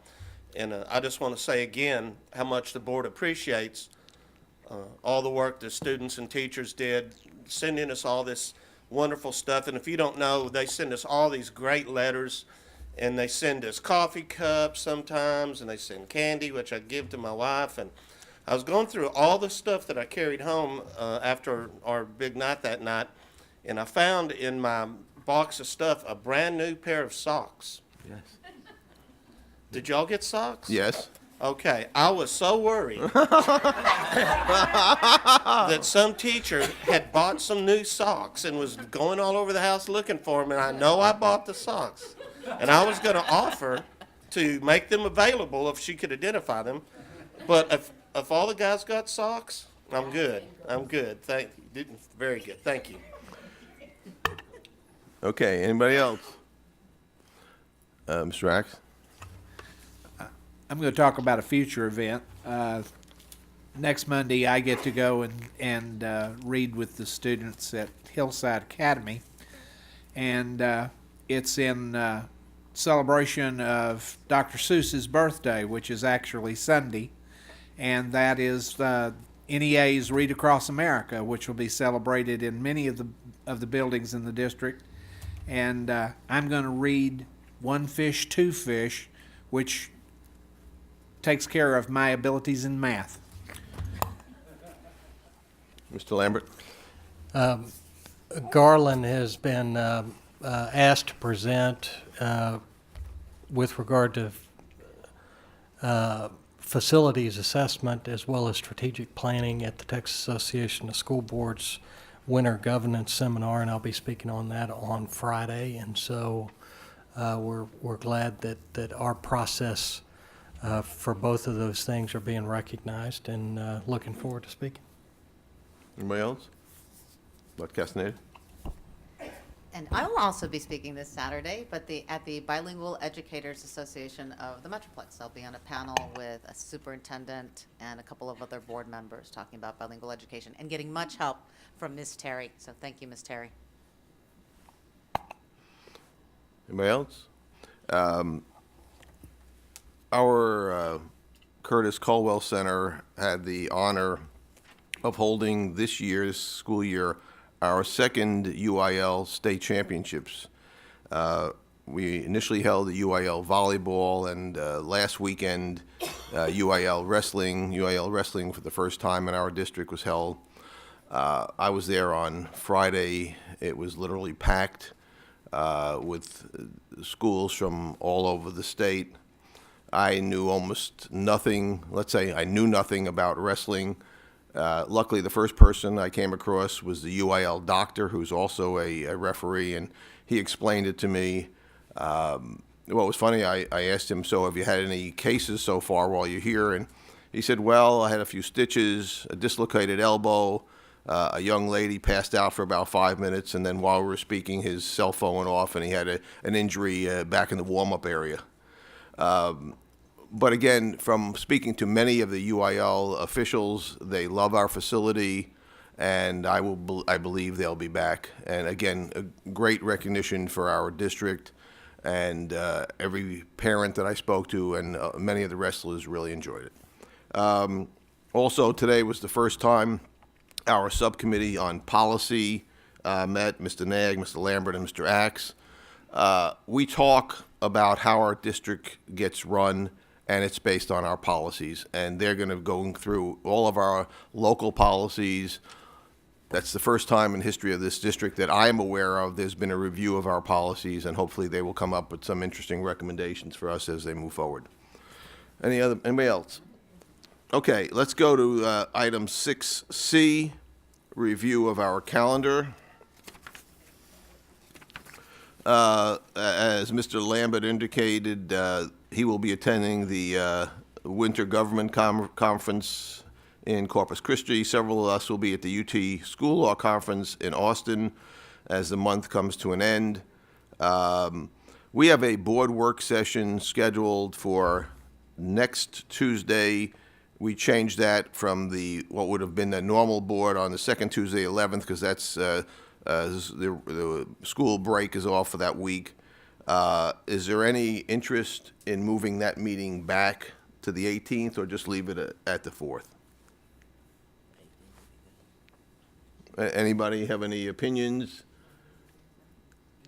Any comments? Leave it, change it? Ms. I would Griffin? say leave it. We've already altered our Okay. calendars when we sent the dates. Okay. We'll stay with the 4th. So again, no meeting on the 11th. We have coming up toward the end of March, the Texas Fellows Alumni Retreat. That's in Houston. Anything else for the calendar at this point? Okay, and let's discuss item 6D, which is future agenda items. Anybody? Ms. Griffin? Yes, I have two. I received the information on the historically underutilized business summary, and I would like to ask if the other trustees agree that we begin the process of drafting a policy. We had the statistics, and we had samples from 3 different districts, and I think we need to start drafting a policy so that we can look at that and have it come an official policy in our district. And number 2, we received from Dr. Barojas the budget calendar, and I was just wondering if we could have a budget workshop. I don't know if we add it on to a work session or whatever, but some time to spend and looking at the 2014-2015 budget. Thank you. Anybody else? One thing I will be talking about, and we'll have an agenda item at our next meeting. Just to continue with our process, we did agree to not hold a bond election in May. We seriously have talked about it going into November. And I want to keep the item in front of us. So I'm going to be forming subcommittees of board members. You might be thinking about this. We'll talk about it at length next time. Again, the topics, as they've been broken down by Huckabee, are security and safety, building systems, technology, and CTE, fine arts and athletics. You might see what your interest is, and we'll talk about it further next meeting. Okay. Anything else on future agenda items? If not, let's go to our consent agenda, which is item 7. Consent agenda includes items A, B, C, D, E, F, G, H, I, and J. Chair will entertain a motion, unless anybody wishes to pull any item. I know that we have on our agenda the second reading of the naming. Is that part of the consent, or No, is that discussion? no. Okay. I'll move to approve the agenda, or the consent agenda as per our agenda. Second. We have a motion and a second. Any discussion? Please show your affirmation, raising your hand. That item passes 7-0. We'll go to item 8, which are action items, non-consent. A, consider approval of a trustee election order and notice. Who will that be, Dr. Morrison? No. Mr. Graham.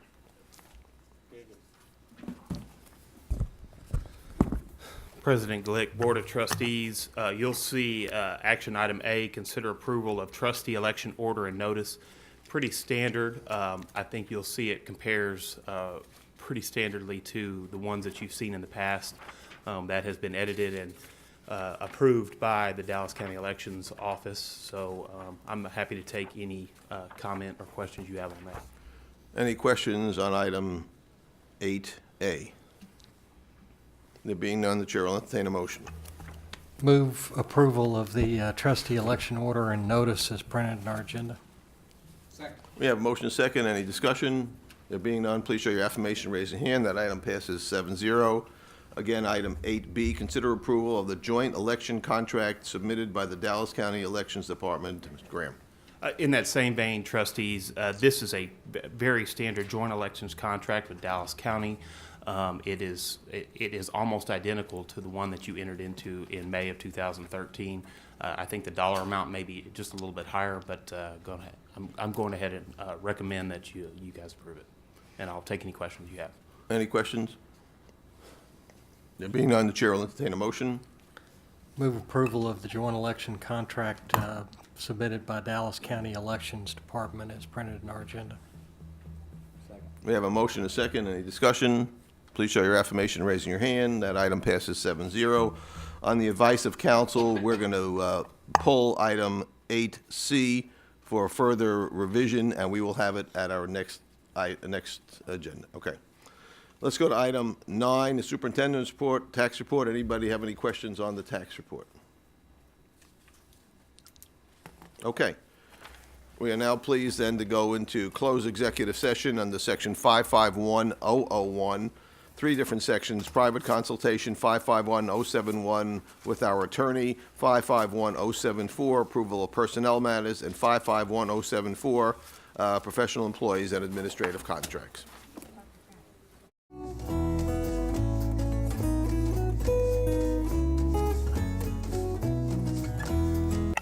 It's now 10:55 p.m. We're returning from closed executive session.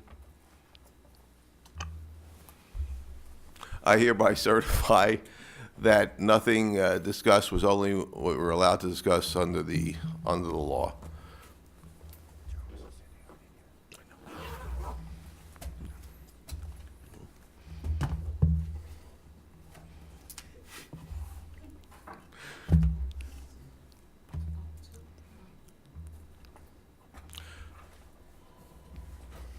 Is there a motion? Move to approve the following recommended administrative appointments. Jessica N. Hicks, current position is Principal Lake Air Montessori School, Waco ISD, recommended as Principal Centerville Elementary. Mark A. Garcia, current position administrative intern in the position of Assistant Principal at South Garland High School, recommended position Assistant Principal Heather Glenn Elementary. And Jed Reed, current position Director of Elementary Human Resources at Garland ISD, recommended position as Executive Director of Human Resources. Do we have a second? Second. Second.